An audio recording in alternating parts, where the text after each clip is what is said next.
പ്രാവശ്യം നടത്തുമ്പോ ഷെയ്ഖ് അബ്ദുൽ ഖാദിർ ജിലാനി തങ്ങളുടെ ജീവിതം എന്ന് പറയുന്നത് ആത്മസംസ്കരണത്തിന്റെ ജീവിതമാണ്. സഹോദരന്മാരെ, ഷെയ്ഖ് ജിലാനി റളിയല്ലാഹു അൻഹു തങ്ങൾ പറഞ്ഞു, ബാവസൽതു ഇലാ റബ്ബി ബികസ്റത്തി സ്വലാത്തി വലാ ബിസിയാമിൻ നഹാർ. ഞാൻ അധികം നിസ്കരിച്ചിട്ട് റബ്ബിന്റെ സന്നിധാനത്തിലേക്ക് എത്തിയ ആളല്ല, അധികം നോമ്പെടുത്തിട്ട് ഞാൻ റബ്ബിന്റെ സന്നിധാനത്തിലേക്ക് എത്തിയ ആളല്ല. എനിക്ക് അല്ലാഹു കറാമത്ത് എന്ന് പറഞ്ഞ ബഹുമാനം തന്നത് അത് എന്റെ സലാമത്തു സദർ കൊണ്ടാണ്, ഖൽബിന്റെ ശുദ്ധീകരണം കൊണ്ടാണ്. ഇല്ലാ മൻ അത്തല്ലാഹു ബിഖൽബിൻ സലീം. ശുദ്ധ ഖുർആൻ നമ്മളെ ഓർമ്മപ്പെടുത്തുകയാണ്, മാലും സമ്പത്തും സന്താനങ്ങളും ഐഹികമായ യാതൊരു തരത്തിലുള്ള പരാക്രമങ്ങളും പ്രശസ്തികളും അധികാരങ്ങളും ഉപകാരം ചെയ്യാത്തൊരു ദിവസം നമുക്ക് വരാനുണ്ട്. ആ ദിവസം മനുഷ്യൻ രക്ഷപ്പെടുന്നത് റബ്ബിന്റെ അടുക്കൽ. ഇല്ലാ മൻ അത്തല്ലാഹ ബിഖൽബിൻ സലീം. സലീമായ ഖൽബോടുകൂടി റബ്ബിന്റെ സവിധത്തിലെത്തുന്നവർ മാത്രമാണ്. നമുക്കറിയാമല്ലോ പ്രിയപ്പെട്ട സഹോദരന്മാരെ, ഇസ്ലാമിന്റെ ദീനിന്റെ മുഹമ്മദുർ റസൂലുള്ളാഹി സ്വല്ലല്ലാഹു അലൈഹി വസല്ലമ തങ്ങളുടെ മുമ്പിൽ ജിബ്രീൽ അലൈഹിസ്സലാത്തു വസ്സലാം വന്നിരുന്നു കൊണ്ട് സംഭാഷണം നടത്തിയ ഹദീസ് ഇമാം മുസ്ലിം തങ്ങൾ ഉദ്ധരിക്കുന്നുണ്ട്. അതിൽ കാണാൻ സാധിക്കും, ജിബ്രീൽ അലൈഹിസ്സലാത്തു വസ്സലാം വേഷപ്രച്ഛന്നനായി വന്ന്, വേഷം മാറി വന്ന്, അഥവാ മനുഷ്യന്റെ രൂപത്തിൽ വന്ന് നബി തങ്ങളോട് മൽ ഇസ്ലാമു യാ റസൂലല്ലാഹ്, അല്ലെങ്കിൽ യാ മുഹമ്മദ്, നബി സല്ലല്ലാഹു അലൈഹി വസല്ലം ഇസ്ലാം വിശദീകരിച്ചു കൊടുക്കുന്നു. സദഖ്ത യാ മുഹമ്മദ്, നിങ്ങൾ സത്യം പറഞ്ഞു എന്ന് പറയുന്നു. വൽ ഉമൽ ഈമാനു യാ മുഹമ്മദ്, ഈമാൻ എന്താണെന്ന് ചോദിക്കുന്നു. റസൂലുള്ളാഹി തങ്ങൾ ഈമാൻ വിശദീകരിച്ചു കൊടുക്കുന്നു. സദഖ്ത യാ മുഹമ്മദ് എന്ന് പറയുന്നു. മൂന്നാമതായിട്ട്, എന്റെ വിഷയം ഹദീസിന്റെ വിശദീകരണമല്ല, ധാരാളം നിങ്ങൾ കേട്ട ഹദീസാണ്. അതിന്റെ ഒടുവിൽ, അതിന്റെ മറ്റു ഭാഗത്ത്, തുടർന്നുള്ള ഭാഗത്ത് നബി തങ്ങൾ ചോദിക്കുന്നത്, ജിബ്രീൽ ചോദിക്കുന്നത്, വമൽ ഇഹ്സാനു യാ മുഹമ്മദ്, ഇഹ്സാൻ എന്താണ് മുഹമ്മദേ എന്നാണ്.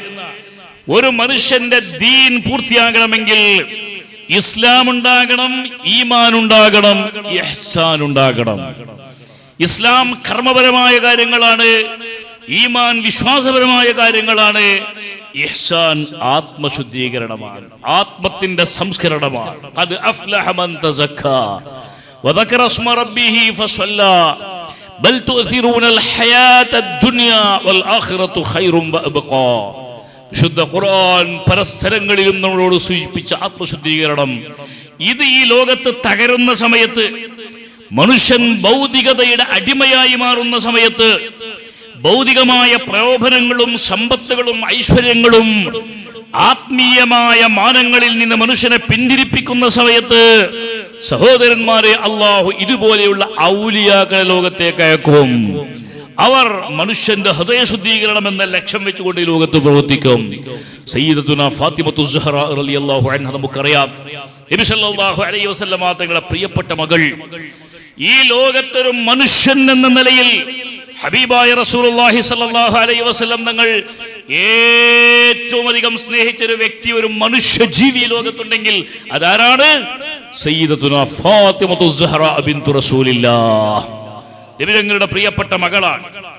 ഒരു ദിവസം അലി ഇബ്നു അബീ താലിബ് റളിയല്ലാഹു അൻഹു നബി തങ്ങളോട് തമാശയ്ക്ക് ഇങ്ങനെ ചോദിച്ചു, യാ റസൂലല്ലാഹ് അന അഹബ്ബു ഇലൈക അം ഫാത്തിമതു, നബിയെ, നിങ്ങൾക്ക് ഏറ്റവും ഇഷ്ടപ്പെട്ട ആൾ ഞാനാണോ അതല്ല ഫാത്തിമയാണോ? ചോദിക്കാൻ കാരണമുണ്ട്.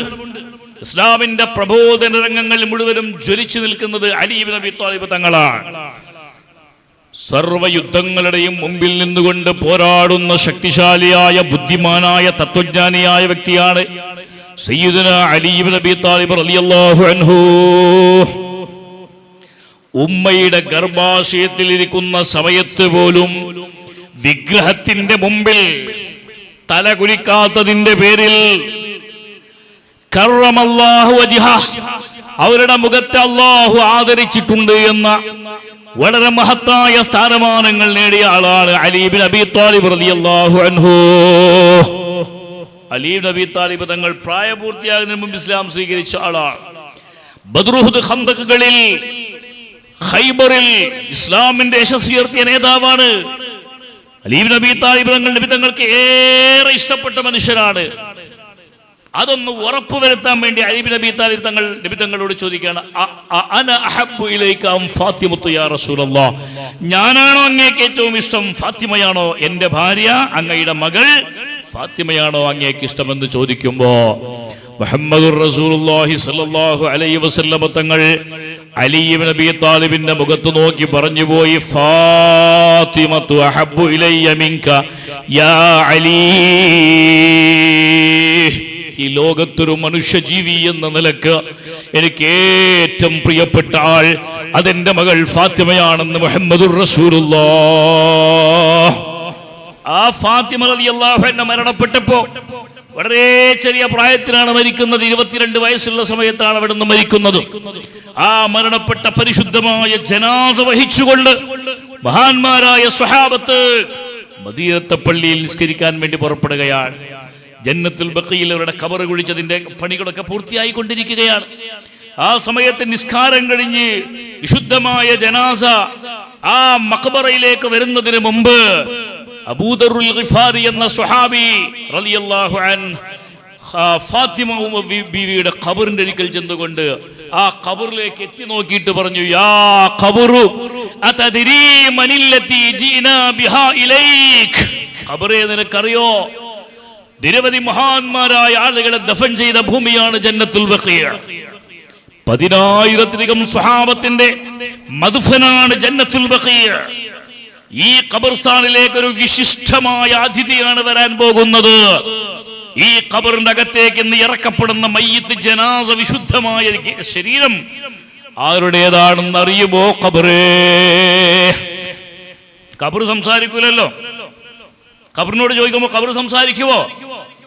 മറുപടി പ്രതീക്ഷിക്കാതെ അലി ഇബ്നു അബീ താലിബ് അബൂദറുൽ ഗിഫാരി തങ്ങൾ പറഞ്ഞു, ഹാദി ഫാത്തിമത്തു ബിൻതു റസൂലില്ലാഹ് സൗജത്തു അലിയിൽ മുർത്തദാ ഉമ്മുൽ ഹസനി വൽ ഹുസൈൻ സയ്യിദത്തു നിസാഇ അഹ്ലിൽ ജന്ന. അതാണ് ഇന്ന് നിന്റെ അടുക്കൽ വരുന്ന ജനാസ. സാധാരണക്കാരായ മയ്യിത്തല്ല, ഒരു സാധാരണക്കാരിയായ സ്ത്രീയല്ല.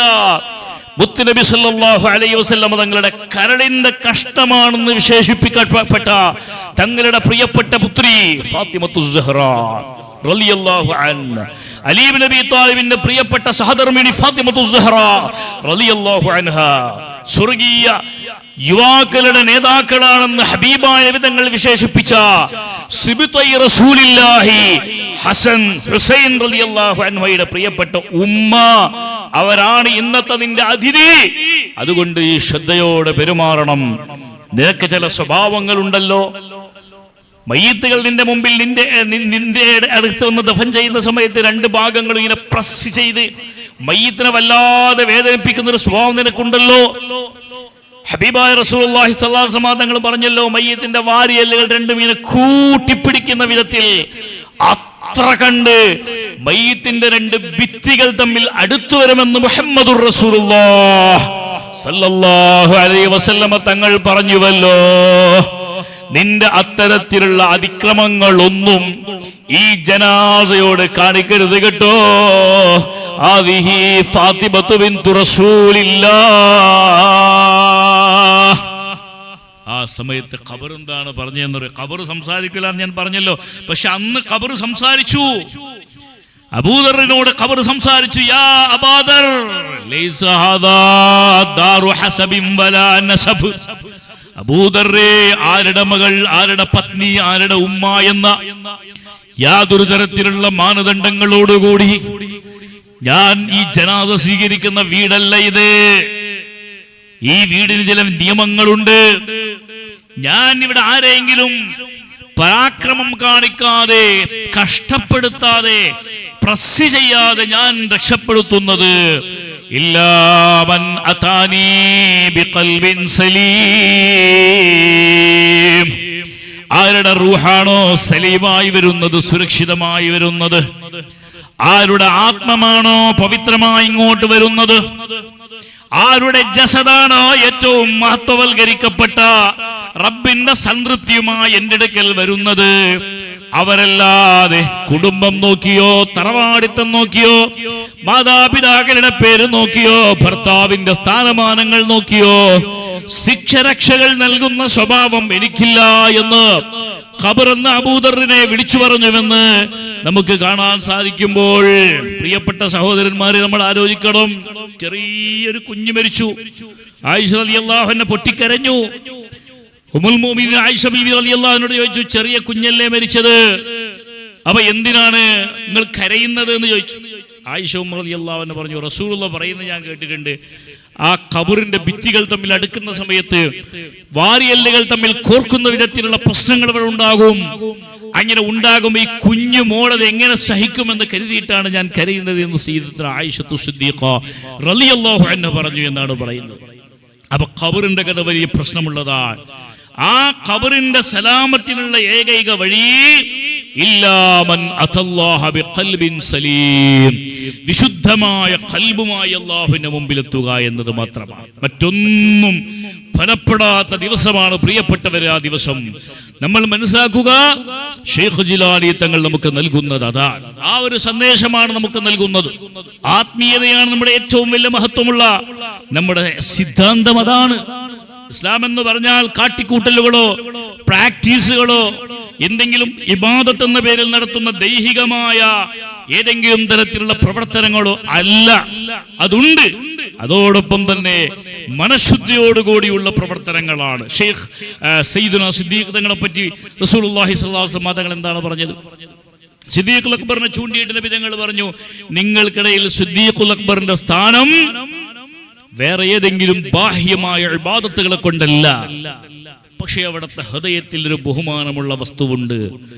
ലാകിൻ ബിശൈഇൻ ഉഖിറ ഫീ ഖൽബി, അവിടുത്തെ ഹൃദയത്തിൽ അല്ലാഹു ഇട്ടുകൊടുത്ത ഏറ്റവും വന്യമായ ബഹുമാന്യമായ ഒരു വസ്തു അദ്ദേഹത്തിന്റെ ഖൽബിലുണ്ട്. അതാണ് ഷെയ്ഖ് ജിലാനി തങ്ങളുടെയും അവസ്ഥ. അവർ നിസ്കരിച്ചില്ല, നോമ്പിടിച്ചില്ല എന്നുള്ളതല്ല. ഷെയ്ഖ് അബ്ദുൽ ഖാദിർ തങ്ങൾ ജിലാനിയുടെ മഹത്വം എന്താണ്?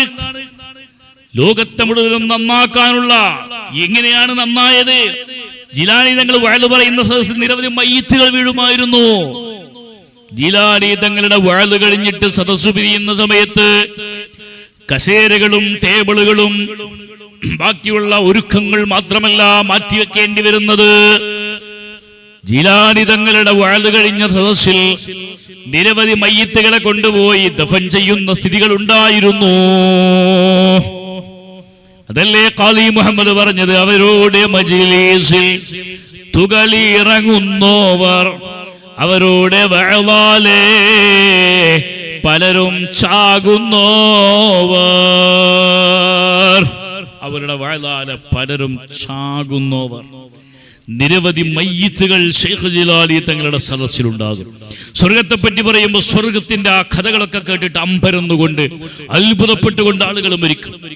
നരകത്തെ പറ്റി പറയുമ്പോൾ നരകത്തിന്റെ ഭീതി കൊണ്ട്, ഭയാനകത കൊണ്ട് ആളുകൾ മരിക്കും. ഇസ്ലാമിലേക്ക് വരാൻ കൊതിച്ച ആളുകൾ ഷെയ്ഖ് ജിലാനി തങ്ങളുടെ സദസ്സിൽ വന്നിട്ട് അല്ലാഹു സുബ്ഹാനഹു വ തആലയെ ഭയന്നുകൊണ്ട് പല ആളുകളും ഓരോ പ്രസംഗം കഴിയുന്ന സമയങ്ങളിലും ഇസ്ലാമിലേക്ക് കടന്നു വരുമെന്ന അർത്ഥത്തിൽ പലരും ചായുന്നവർ എന്നും അതിന് ഓതപ്പെട്ടിട്ടുണ്ട്. അവരുടെ വഅദാലെ പലരും ചായുന്നവർ. എങ്ങോട്ട് ചായുന്നവർ? വിശുദ്ധ ഇസ്ലാമിലേക്ക് ചായുന്നവർ. സുഹൃത്തുക്കളെ, അതുകൊണ്ട് നിഷ്കളങ്കമായി അള്ളാഹുവിന്റെ മുമ്പിലേക്ക് പോവുക എന്നുള്ളതാണ് ഇസ്ലാം. ഭൗതികമായ യാതൊരു പ്രതീക്ഷകളുമില്ലാതെ. ഷെയ്ഖ് അബ്ദുൽ ഖാദിർ തങ്ങൾ പറയുന്ന ഒരു വാക്കാണ്, നീ ജനങ്ങൾക്ക് നന്മ ചെയ്യുക. നീ ജനങ്ങൾക്ക് നന്മ ചെയ്യുന്ന സമയത്ത് അത് അവൻ അർഹിക്കുന്നുണ്ടോ ഇല്ലേ എന്ന് നോക്കേണ്ടതില്ല. ലിമൻ ഹുവ അഹ്ലുൻ വമൻ ഹുവ ലൈസ ലി അഹ്ലിൻ, ലൈസ ബി അഹ്ൽ, അഹ്ൽ അല്ലാത്തവനും ഞാൻ ഈ നന്മ ചെയ്താൽ അവൻ എനിക്ക് നന്ദി കാണിക്കുമോ, എന്നെ അവൻ ബഹുമാനിക്കുമോ, എനിക്ക് എന്തെങ്കിലും അതിന്റെ പ്രതിഫലം ലഭിക്കുമോ, ആഖിറത്തിലല്ല ദുനിയാവിൽ എന്തെങ്കിലും അതിന്റെ റിട്ടേൺസ് ലഭിക്കുമോ എന്നൊന്നും നോക്കാതെ ആത്മാർത്ഥമായി നീ അവന് നിഅ്മത്ത് ചെയ്യണം, ഇഹ്സാൻ ചെയ്യണമെന്നാണ് ഷെയ്ഖ് അബ്ദുൽ ഖാദിർ ജിലാനി തങ്ങൾ നമുക്ക് പഠിപ്പിക്കുന്നത്. ജനങ്ങളിൽ നിന്ന് അവരൊന്നും പ്രതീക്ഷിച്ചില്ല. നമ്മൾ ചെയ്യുന്ന ഏത് നന്മകളും ജനങ്ങളിൽ നിന്ന് വല്ലതും പ്രതീക്ഷിച്ചുകൊണ്ടാവരുത്. നാം ഒരാൾക്ക് ഭക്ഷണം നൽകിയാൽ, സ്വതക്ക നൽകിയാൽ, ദാനം നൽകിയാൽ, എന്തെങ്കിലും ഹെൽപ്പ് ചെയ്താൽ അവർ നമുക്ക് ദുആ ചെയ്യുന്നത് പോലും മഹാന്മാരായ സ്വാലിഹീങ്ങൾ ഇഷ്ടപ്പെട്ടിരുന്നില്ല. സാധാരണ നമ്മൾ ഭക്ഷണിച്ചാൽ ദുആ ചെയ്യലുണ്ട്, ആരെങ്കിലൊക്കെ എന്തെങ്കിലും ചെയ്താൽ ജസാക്കല്ലാഹ് എന്ന് പറയാറുണ്ട്. ഇതൊക്കെ നല്ല കാര്യങ്ങളിൽ പെട്ടതാണ്. നമുക്ക് ഉപകാരം ചെയ്ത ആളുകൾക്ക് നമ്മൾ നന്ദി ചെയ്യൽ ശുക്ർ മുൻഅവി വാജിബ് നിർബന്ധമാണെന്നാണ് ഇസ്ലാം പഠിപ്പിക്കുന്നത്. പക്ഷേ മഹാന്മാരുടെ ശൈലി എന്താണ്? നമ്മൾ ആർക്കെങ്കിലും വല്ല ഉപകാരങ്ങളും ചെയ്താൽ അവർ പ്രാർത്ഥന കൊണ്ട് ദുനിയാവിൽ തന്നെ അതിനുള്ള പ്രതിഫലം നൽകരുത്. ആയിഷ റളിയല്ലാഹുവിനെ പറ്റി ഒരു കഥ നമുക്ക് കാണാൻ സാധിക്കും. എന്താണ്? അന്നഹാ കാനത് ഇദാ തസദ്ദഖത് അലാ അഹദിൻ അർസലത് അലാ ഇസ്രിഹി റസൂലൻ. ആയിഷ റളിയല്ലാഹു അൻഹ ആർക്കെങ്കിലും സദഖ ചെയ്താൽ അതിന്റെ പിന്നിൽ ആളയക്കുന്നതാണ്. റസൂൽ എന്ന് പറഞ്ഞാൽ ഒരു ദൂതനയക്കും. ആയിഷ ബീബിന്റെ വീട്ടിലേക്ക് ധാരാളം ആളുകൾ വരുമായിരുന്നു, ഫഖീർ മിസ്കീനുകളൊക്കെ വരുമായിരുന്നു. അവർക്ക് എന്തെങ്കിലും കൊടുത്താൽ കാര്യമായിട്ട് കൊടുക്കാനൊന്നും ഉണ്ടാവില്ല, ഉള്ള വല്ല സാധനങ്ങളും കൊടുത്താൽ ആയിഷ റളിയല്ലാഹു അൻഹ അർസലത് അലാ ഇസ്രിഹി റസൂലാ, അവരുടെ പിന്നിൽ ആയിഷ റളിയല്ലാഹു അൻഹ ഒരു ദൂതനെ അയക്കും. യത്ബഉ ഇലാ ബൈതിഹി ലിയതഅറഫ ഹൽ യദ്ഉ ലഹാ, എനിക്ക് വേണ്ടി അയാൾ ദുആ ചെയ്യുന്നുണ്ടോ എന്ന് അന്വേഷിക്കാനും അറിയാനും ആയിഷ റളിയല്ലാഹു അൻഹ ഒരു ദൂതനെ സ്വതക്ക വാങ്ങിയാളുടെ പിന്നിൽ അയക്കുമായിരുന്നു എന്നാണ് ഹദീസിൽ പറയുന്നത്. ഈ ആളെങ്ങനെ ശ്രദ്ധിക്കും, വീട് വരെ പോവും. വീട്ടിലൊക്കെ എത്തിയപ്പോൾ കുടുംബത്തോടൊക്കെ പറയുമല്ലോ, ആയിഷ റളിയല്ലാഹു അൻഹ എനിക്ക് തന്നു, അൽഹംദുലില്ലാഹ് അല്ലാഹ് അവർക്ക് പുറത്തു കൊടുക്കട്ടെ, ജസാ കൊടുക്കട്ടെ എന്നൊക്കെ പറയുമല്ലോ. അങ്ങനെ ഒരു ദുആ ചെയ്യുന്നുണ്ടെങ്കിൽ ദൂതൻ പെട്ടെന്ന് വന്ന് ആയിഷ റളിയല്ലാഹു അൻഹയോട് പറയും, ആ ആൾ നിങ്ങൾക്ക് വേണ്ടി ദുആ ചെയ്തിട്ടുണ്ട്. അങ്ങനെ ദുആ ചെയ്തു എന്ന് കേട്ടാൽ ഫതദഉ ലഹു ബിമിസ്ലി ദുആഇഹി, ആയിഷ റളിയല്ലാഹു അൻഹ അപ്പത്തന്നെ അല്ലാഹുവിനോട് അദ്ദേഹം ദുആ ചെയ്തതുപോലെയുള്ള ദുആ അയാൾക്ക് വേണ്ടി ചെയ്യും. ദൂതൻ ചെന്നിട്ട് ഇങ്ങനെ ശ്രദ്ധിക്കും, എന്തൊക്കെയാണ് അദ്ദേഹം ദുആ ചെയ്തത്. ആയിഷ റളിയല്ലാഹു അൻഹ ഭക്ഷണം തന്നിട്ട് അല്ലാഹുവേ സ്വർഗീയമായ ഭക്ഷണം നൽകണേ എന്ന് ദുആ ചെയ്തിട്ടുണ്ടാവാം. ആയിഷ റളിയല്ലാഹു അൻഹ സഹായിച്ചിട്ടുണ്ട്, പഠിച്ചവനെ നീ അവരെ സഹായിക്കണേ എന്ന് ദുആ ചെയ്തിട്ടുണ്ടാവാം. ആ സമയങ്ങളിൽ ആയിഷ റളിയല്ലാഹു അൻഹ അവരുടെ വീട്ടിൽ വെച്ചുകൊണ്ട് തദ്ഉ ലഹു ബിമിസ്ലി ദുആഇഹി, അവരുടെ ദുആ പോലെയുള്ള ദുആ ആയിഷ റളിയല്ലാഹു അൻഹ അവർക്ക് വേണ്ടി നടത്തുമായിരുന്നു എന്നാണ് പറയുന്നത്. എന്തിനു വേണ്ടിയാണ് ഇങ്ങനെ ദുആ ചെയ്യുന്നത്? അല്ലാ യകൂന ദുആഉഹു ഫീ മുഖാബലത്തി സ്വദഖ, സ്വദഖയുടെ നേരിൽ, സ്വദഖയുടെ അഭിമുഖമായി അവരുടെ ദുആ, അതിനുള്ള പ്രതിഫലം ഈ ലോകത്ത് തന്നെ അല്ലാഹു നൽകരുത് എന്ന് കരുതിയിട്ടാണ്. ഈ ഭൂമിയിൽ വെച്ച് തന്നെ എന്റെ സ്വദഖക്കുള്ള പ്രതിഫലം ലഭിക്കരുത്. സ്വദഖ വളരെ മഹത്വമുള്ള സംഗതിയാണല്ലോ. നാം സമ്പാദിച്ച നമ്മുടെ പൈസയിൽ നിന്ന്, നമ്മുടെ സമ്പത്തിൽ നിന്ന് നമ്മുടെ ആവശ്യങ്ങളൊക്കെ അവഗണിച്ചുകൊണ്ട്, നമ്മുടെ ആവശ്യങ്ങളെ വെട്ടിച്ചുരുക്കിക്കൊണ്ട്, അതല്ലെങ്കിൽ നാം ഡെപ്പോസിറ്റായി സൂക്ഷിച്ചു വെക്കുന്ന പണത്തിൽ നിന്ന് നാം ഒരു മനുഷ്യന് സദഖ ചെയ്യുന്ന സമയത്ത് എന്താണ് സംഭവിക്കുന്നത്? അല്ലാഹുവിന് ഏറെ ഇഷ്ടപ്പെട്ട അമലാണ് സദഖ. അതുകൊണ്ടാണ് അസ്രായീൽ അലൈഹിസ്സലാത്തു വസ്സലാം വരുന്ന സമയത്ത് ഒരു മനുഷ്യൻ അല്ലാഹുവിനോട് ചോദിക്കുന്നത്, റബ്ബി ലൗലാ അഖർതനി ഇലാ അജരിൻ ഖരീബ്, പടച്ചവനെ ഒരു അല്പസമയം എനിക്ക് എന്റെ ആയുസ്സിൽ നിന്ന് നീട്ടിത്തന്നാൽ. എന്താണ് ദുആ ചെയ്യുന്നത്? വിശുദ്ധ ഖുർആൻ പറയുന്നുണ്ട്, 2 റക്അത്ത് നിസ്കാരത്തിന് വേണ്ടിയുള്ള സമയം അല്ല ചോദിക്കുന്നത്. ഞാൻ 2 റക്അത്ത് നിസ്കരിച്ചോട്ടെ എന്നല്ല അവൻ ചോദിക്കുന്നത്. ഞാൻ ഒരു പേജ് ഖുർആൻ ഓതട്ടെ എന്നല്ല അവൻ ചോദിക്കുന്നത്. ഞാൻ വേറെ എന്തെങ്കിലും സൽക്കർമ്മങ്ങളായിട്ട് അല്ലാഹു പറഞ്ഞിട്ടുള്ള പള്ളിയിൽ ചെന്ന് ഇത്തികാഫിരിക്കട്ടെ, കഅബയിൽ പോയി ഒന്ന് തവാഫ് ചെയ്യട്ടെ, മക്കയിലാണ് ആളുള്ളതെങ്കിൽ ഞാനൊന്ന് കഅബയിൽ പോയി തവാഫ് ചെയ്യട്ടെ എന്നൊന്നും അല്ല അവൻ പറയുന്നത്. ഫഅസ്വദ്ദഖ വഅകും മിനസ് സാലിഹീൻ, എനിക്കൊരല്പസമയം എൻ്റെ ആയുസ്സിൽ നിന്ന് നീട്ടിത്തന്നാൽ ഞാൻ റബ്ബേ ചെയ്യാൻ പോകുന്നത് ഫഅസ്സദ്ദഖ വഅകും മിനസ് സാലിഹീൻ, ഞാൻ സ്വതക്ക ചെയ്യും എന്നാണ് പറയുന്നത്. ഞാൻ സ്വതക്ക ചെയ്യും. സ്വതക്കക്ക് അത്രയും വലിയ പ്രതിഫലമാണ് അല്ലാഹു സുബ്ഹാനഹു വ തആല നൽകുന്നത്. അങ്ങനെയുള്ള സ്വതക്കകൾ സ്വീകരിച്ച ആൾ ഭൂമിയിൽ വെച്ച് തന്നെ നമുക്ക് ദുആ ചെയ്തു കഴിഞ്ഞാൽ, സഹോദരന്മാരെ, അതിന്റെ പ്രതിഫലം അവിടെ കൊണ്ട് അവസാനിക്കരുത്. ചെയ്യുന്ന സർവ്വാമലുകളും അത് അല്ലാഹു സുബ്ഹാനഹു വ തആലയുടെ പൊരുത്തത്തിന് വേണ്ടിയാണ് ചെയ്യുന്നത്, അല്ലാഹുവിന്റെ ഇഷ്ടത്തിന് വേണ്ടിയാണ് ചെയ്യുന്നത്.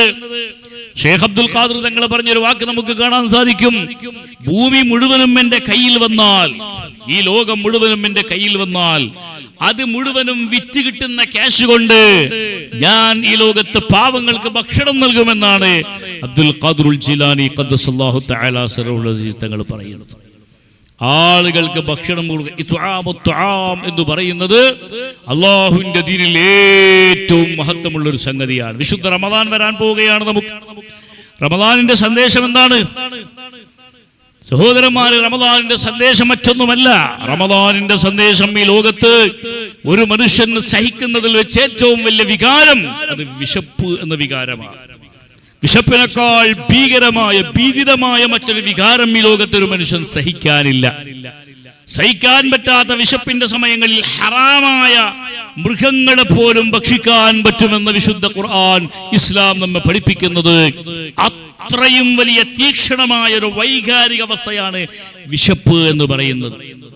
അതുകൊണ്ട് ഹബീബായ റസൂലുള്ളാഹി സ്വല്ലല്ലാഹു അലൈഹി വസല്ലം വിശുദ്ധ റമദാനിലൂടെ ഒരു മാസത്തെ ട്രെയിനിങ് നൽകുകയാണ്, പരിശീലനം നൽകുകയാണ്. എന്തിന്റെ പരിശീലനം?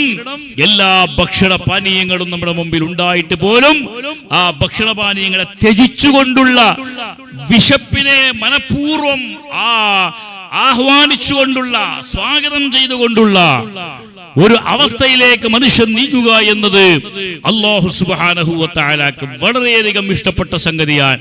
കാരണം വിശപ്പെന്ന് പറയുന്ന അല്ലാഹുവിന്റെ സ്വഭാവമാണ്. സൗമുലി എന്നാണ് റബ്ബ് പറഞ്ഞത്, അതു തന്നെ മതി മതി എന്തു ശ്രേഷ്ഠതയാണിത്. വിശുദ്ധ റമദാൻ വിളിപ്പാടകല വന്ന് നിൽക്കുന്ന സമയത്ത് സഹോദരന്മാരെ നമുക്ക് പറയാനുള്ളത് റബ്ബിന്റെ സ്വഭാവമാണ്. ലാ യഅ്കുലു വലാ യശ്റബൂ. അല്ലാഹു തിന്നൂല, അല്ലാഹു കുടിക്കൂല. അതുകൊണ്ടാണ് അല്ലാഹ് പറയുന്നത് അസ്സൗമുലീ, എനിക്കുള്ളതാണ് നോമ്പ്, അന അജ്സീ ബിഹി, അതിന്റെ പ്രതിഫലം ഞാനാണ് നൽകുന്നത്. മറ്റൊരു റിവായത്തിൽ അന ഉജ്സാ ബിഹി, ആ റമദാനിന് ഞാൻ തന്നെയാണ് പ്രതിഫലം നൽകപ്പെടുന്നത്. റമദാനിന്റെ പ്രതിഫലമാരാണ്? ഞാൻ തന്നെയാണ്. ഉജ്സ, എന്നെയാണ് അതിന് നൽകപ്പെടുന്നത് പ്രതിഫലമായിട്ട്. അപ്പൊ അല്ലാഹു തആല ഒരു ഇബാദത്തിനെ പറ്റിയും ഇതുപോലെ പറഞ്ഞിട്ടില്ല. യാതൊരു ഇബാദത്തിനും സർവ്വ ഇബാദത്തുകളും അള്ളാഹുവിന് സമർപ്പിക്കപ്പെടുന്നതാണ്. അവനാണ് പ്രതിഫലം നൽകുന്നത് എന്ന് എല്ലാവർക്കും അറിയാം. പക്ഷെ അത് എനിക്കുള്ളതാണ്, ഞാനതിന്റെ പ്രതിഫലം നൽകുന്നത് എന്ന് അല്ലാഹു മറ്റൊരു അമലിനെയും പറഞ്ഞിട്ടില്ല എന്ന് പറയാൻ കാരണം അത് അള്ളാഹുവിന്റെ സ്വഭാവത്തിലേക്കുള്ള മനുഷ്യന്റെ പ്രയാണമാണ്. അള്ളാഹുവിന്റെ തഖല്ലഖൂ ബി അഖ്ലാഖില്ലാ എന്ന് പറയുന്നുണ്ട്. നിങ്ങൾ അള്ളാഹുവിന്റെ സ്വഭാവങ്ങൾ ഉൾക്കൊള്ളണം. അള്ളാഹുവിന്റെ സ്വഭാവങ്ങളിൽ ഏറ്റവും വലിയ സ്വഭാവമാണ് റമദാനിന്റെ നോമ്പ് എന്ന് പറയുന്ന സ്വഭാവം. കാരണം അള്ളാഹു തിന്നൂല, കുടിക്കൂല. എല്ലാം യദഉ തുആമഹു വശറാബഹു ലിഅജലി, അവന്റെ ഭക്ഷണം അവൻ ഒഴിവാക്കുന്നത് എനിക്ക് വേണ്ടിയാണ്, അവന്റെ പാനീയം അവൻ ഒഴിവാക്കുന്നത് എനിക്ക് വേണ്ടിയാണ്. അസ്സൗമുലീ വഅന ഉജ്സാ ബിഹി, എന്നെയാണ് അതിന് പ്രതിഫലം നൽകപ്പെടുന്നത് എന്നും ഹദീസിനെ വായിച്ചവരുണ്ട്. ഈ റമദാൻ നമ്മുടെ മുമ്പിൽ വരുന്ന സമയത്ത് സമ്പൂർണമായ ആത്മസംസ്കരണം അല്ലാഹു തആല മുസ്ലിമുകൾക്ക് നൽകിയ ഇബാദത്തുകൾ, ഏത് ഇബാദത്ത് നോക്കിയാലും ഭൗതികവും ആത്മീയവുമായ വശങ്ങൾ നമുക്ക് കാണാൻ സാധിക്കും. എല്ലാ ഇബാദത്തുകളും കേവലം ആചാരങ്ങളല്ല, കേവലം പൂജാവിധികളല്ല, എന്തെങ്കിലും തരത്തിലുള്ള കാട്ടിക്കൂട്ടലുകളല്ല. നിസ്കാരമടക്കമുള്ള ഇബാദത്തുകളിൽ സഹോദരന്മാരെ, ഞാൻ കൂടുതൽ നീട്ടി പറയുന്നില്ല, മനുഷ്യന്റെ മനസ്സിലുള്ള സന്തോഷങ്ങൾ, മനുഷ്യന്റെ മനസ്സിന് കൊണ്ടുണ്ടാകുന്ന മെഡിറ്റേഷനുകൾ, ധ്യാനം, ഏതെങ്കിലും തരത്തിൽ ദൈഹികമായ എക്സസൈസുകൾ ചെയ്യുന്ന ആളുകൾ അതിന് ചെയ്യാൻ കഴിയാതെ വരുന്ന സമയത്ത്, നിസ്കാരങ്ങൾ അധികരിപ്പിക്കുന്ന സമയങ്ങളിൽ അവരുടെ ദേഹത്തിനുണ്ടാകുന്ന ഭൗതികമായ ബെനിഫിറ്റുകൾ, ഭൗതികമായ ലാഭങ്ങൾ, പാരത്രികമായ ആഖിറത്തിന്റെ ലാഭത്തെ പറ്റിയാണ് ഞാൻ പറയുന്നത്. അല്ലാഹു സുബ്ഹാനഹു വ തആല ഒരു മനുഷ്യനോട് ആദ്യമായി ചോദിക്കുന്ന ചോദ്യം അനിസ്സലാ, നിസ്കാരത്തെ സംബന്ധിച്ച്. ആദ്യമായി ലോകത്ത് അല്ലാഹു മനുഷ്യനോട് ചെന്ന ഹിസാബ് അത് നിസ്കാരത്തെ സംബന്ധിച്ചാണ്. അല്ലാഹു തആലക്ക് ഈ ലോകത്ത് ഒരു മനുഷ്യൻ ചെയ്യുന്ന ശാരീരിക ഇബാദത്തിൽ ഏറ്റവും ഇഷ്ടപ്പെട്ടതും അത് നിസ്കാരമാണ്. ഇതൊക്കെ അതൊക്കെ നിസ്കാരത്തിന്റെ ബാഹ്യമായ, നിസ്കാരത്തിന്റെ ആത്മീയമായ വശങ്ങളാണെങ്കിൽ, നിസ്കാരത്തിന്റെ ബാഹ്യമായ വശങ്ങൾ, ഭൗതികമായ വശങ്ങൾ, അതുകൊണ്ട് ദേഹത്തിനുണ്ടാകുന്ന ഒരുപാട് നേട്ടങ്ങൾ, മനസ്സിലുണ്ടാകുന്ന നേട്ടങ്ങൾ, അതുകൊണ്ടുണ്ടാകുന്ന ഏകാഗ്രതകൾ, നിസ്കാരം കൊണ്ടുണ്ടാകുന്ന ഡിസിപ്ലിനുകൾ, അച്ചടക്കങ്ങൾ, അത് ഇസ്ലാമിന്റെ മറ്റൊരു ഭാഗമാണ്. മുഹമ്മദുർ റസൂലുള്ളാഹി സ്വല്ലല്ലാഹു അലൈഹി വസല്ലമ തങ്ങളെ കാണാവുന്ന, ഇസ്ലാമിനെ പറ്റി അറിയാൻ വന്ന നിരവധി ആളുകൾ നിസ്കാരത്തിന്റെ സ്വഫ് കണ്ട് ഇസ്ലാം സ്വീകരിച്ച സംഭവങ്ങളുണ്ട്. അതിലൊരു യുദ്ധത്തിന്റെ ചിട്ടയുണ്ട്. യുദ്ധം ചെയ്യുന്ന ആളുകൾക്ക് പ്രത്യേകമായ ചിട്ടകളുള്ള പോലെ നിസ്കാരത്തിലും ഒരു യുദ്ധത്തിന്റെ ചിട്ടകളുണ്ട്, മര്യാദകളുണ്ട്, യുദ്ധത്തിന്റെ പ്രാക്ടീസുകളുണ്ട്. നിൽക്കുന്ന നിൽപ്പെങ്ങനെയാകണമെന്ന് റസൂലുള്ളാഹി തങ്ങൾ പഠിപ്പിച്ചു. സഹോദരന്മാരെ, അതിന്റെ മറ്റുള്ള ചട്ടങ്ങൾ തിരിഞ്ഞു മറിഞ്ഞൊന്നും നോക്കാൻ പാടില്ല. സുജൂദിന്റെ സ്ഥലത്തേക്ക് മാത്രമേ നോക്കാൻ പാടുള്ളൂ. അങ്ങനെയുള്ള നിയമങ്ങൾ, അച്ചടക്കമുള്ള ഒരു സമൂഹത്തിന്റെ സൃഷ്ടിപ്പാണ് നിസ്കാരങ്ങളിലൂടെ നടക്കുന്നത് നമുക്ക് കാണാൻ സാധിക്കും. അങ്ങനെയുള്ള നിസ്കാരങ്ങൾ അതും മതഭൗതികമായ ലാഭമുള്ള സംഭവങ്ങളാണ്. അതേപോലെ തന്നെ പ്രിയപ്പെട്ട സഹോദരന്മാരെ, നോമ്പുകൾ അല്ലാഹുവിന്റെ ഹബീബ് സല്ലല്ലാഹു അലൈഹി വസല്ലമ തങ്ങൾ ഏറ്റവും മഹത്വവൽക്കരിച്ച് പറഞ്ഞൊരു സംഭവമാണ് നോമ്പെന്ന് പറയുന്നത്. ശഹ്റു സിയാമി ലഖദ് അലൗത മുകറമ വഗദൗത മിൻ ബൈനി ശുഹൂരി മുഅല്ലമാ. അല്ലാഹു എത്രമാത്രം ഇഷ്ടപ്പെട്ട മാസമാണ്. യാ സായിമി റമദാന ഹാദാ ശഹ്റുകും ഫീഹി അബാഹകുമുൽ മുഹൈമിനു മഗ്നമാ. ഈ മാസം നിങ്ങൾക്ക് നൽകുന്ന, രാത്രിയും പകലും നൽകുന്ന സൗഭാഗ്യങ്ങൾ എത്രയാണ്. രാത്രിയുള്ള നിസ്കാരങ്ങളും പകലുള്ള നോമ്പുകളൊക്കെ കഴിഞ്ഞ് പെരുന്നാളിന്റെ ദിവസത്തേക്ക് പോകുന്ന മനുഷ്യൻ പുതിയ ഡ്രസ് ഇട്ടിട്ട് മാത്രമല്ല അവൻ പോകുന്നത്, നല്ല സുഗന്ധമുള്ള പെർഫ്യൂംസ് ഉപയോഗിച്ചുകൊണ്ട് മാത്രമല്ല അവൻ പോകുന്നത്. നബി സല്ലല്ലാഹു അലൈഹി വസല്ലമ തങ്ങൾ പറഞ്ഞു, കയൗമ വലദത്തുഹു ഉമ്മുഹു. ഉമ്മ പ്രസവിക്കുന്ന സമയത്തുള്ള ആ ഒരു പരിശുദ്ധിയോടുകൂടി ആ മനുഷ്യൻ അല്ലാഹുവിന്റെ സമീപത്തിലേക്ക് പോകുന്നു. വളരെ പരിശുദ്ധമായ രീതിയിൽ ആ മനുഷ്യൻ അല്ലാഹുവിന്റെ സമീപത്തിലേക്ക് പോകുന്നു. അങ്ങനെ മനുഷ്യൻ അല്ലാഹു സുബ്ഹാനഹു വ തആല സമ്പൂർണമായ ശിക്ഷണം നൽകുന്ന, തർബിയത്ത് നൽകുന്ന, മനുഷ്യന്റെ സംസ്കരണം ഉറപ്പുവരുത്തുന്ന ഒരു മാസമാണ് നമുക്ക് വരാൻ പോകുന്നത്. സുഹൃത്തുക്കളെ, നമ്മൾ ചിന്തിക്കണം, അല്ലാഹു സുബ്ഹാനഹു വ തആല എത്രമാത്രം കാരുണ്യമാണ് നമ്മളോട് കാണിക്കുന്നത്. ആദം നബി അലൈഹിസ്സലാമിന്റെ വയസ്സ് എത്രയാണ്? 1000 കൊല്ലം, അറിയാലോ. അതിനുശേഷമുള്ള അമ്പിയാക്കന്മാരുടെ വയസ്സുകളൊക്കെ നോക്കിയാൽ നൂറ്റാണ്ടുകളോളം അവർ ജീവിച്ചു. നൂഹ് അലൈഹി സ്വലാത്തു വസ്സലാം എത്ര വർഷം ജീവിച്ചു? 850 അധികം വർഷമാണ്. അവിടുത്തെ ആ തൂഫാൻ ഉണ്ടാകുന്ന സമയം വരെ അവരുടെ ജീവിതം.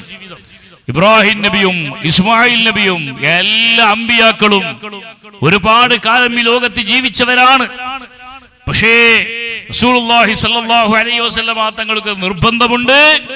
നബി സല്ലല്ലാഹു അലൈഹി വസല്ലമ തങ്ങളുടെ നേതൃത്വത്തിലുള്ള ലിവാഉൽ ഹംദ് പിടിച്ചുകൊണ്ടുള്ള യാത്ര, ആ യാത്ര എന്താകണം? സർവ്വ അമ്പിയാക്കളുടെയും യാത്രകളെക്കാൾ മികച്ചതാകണം.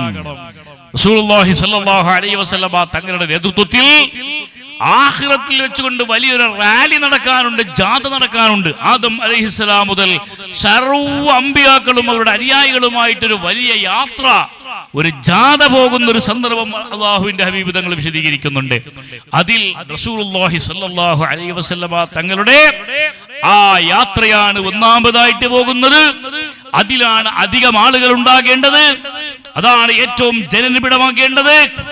ആ യാത്ര പോകാൻ മുഹമ്മദുർ റസൂലുള്ളാഹി സ്വല്ലല്ലാഹു അലൈഹി വസല്ലമ തങ്ങൾക്ക് മുമ്പിൽ നടക്കാനുള്ള അനുമതി ലഭിക്കണമെങ്കിൽ മറ്റുള്ള അമ്പിയാക്കളുടെ ഉമ്മത്തുകളെക്കാളും നാം എല്ലാ അർത്ഥത്തിലും മികച്ചിരിക്കണം. ഇബാദത്തിനുള്ള അവസരങ്ങളുണ്ടോ?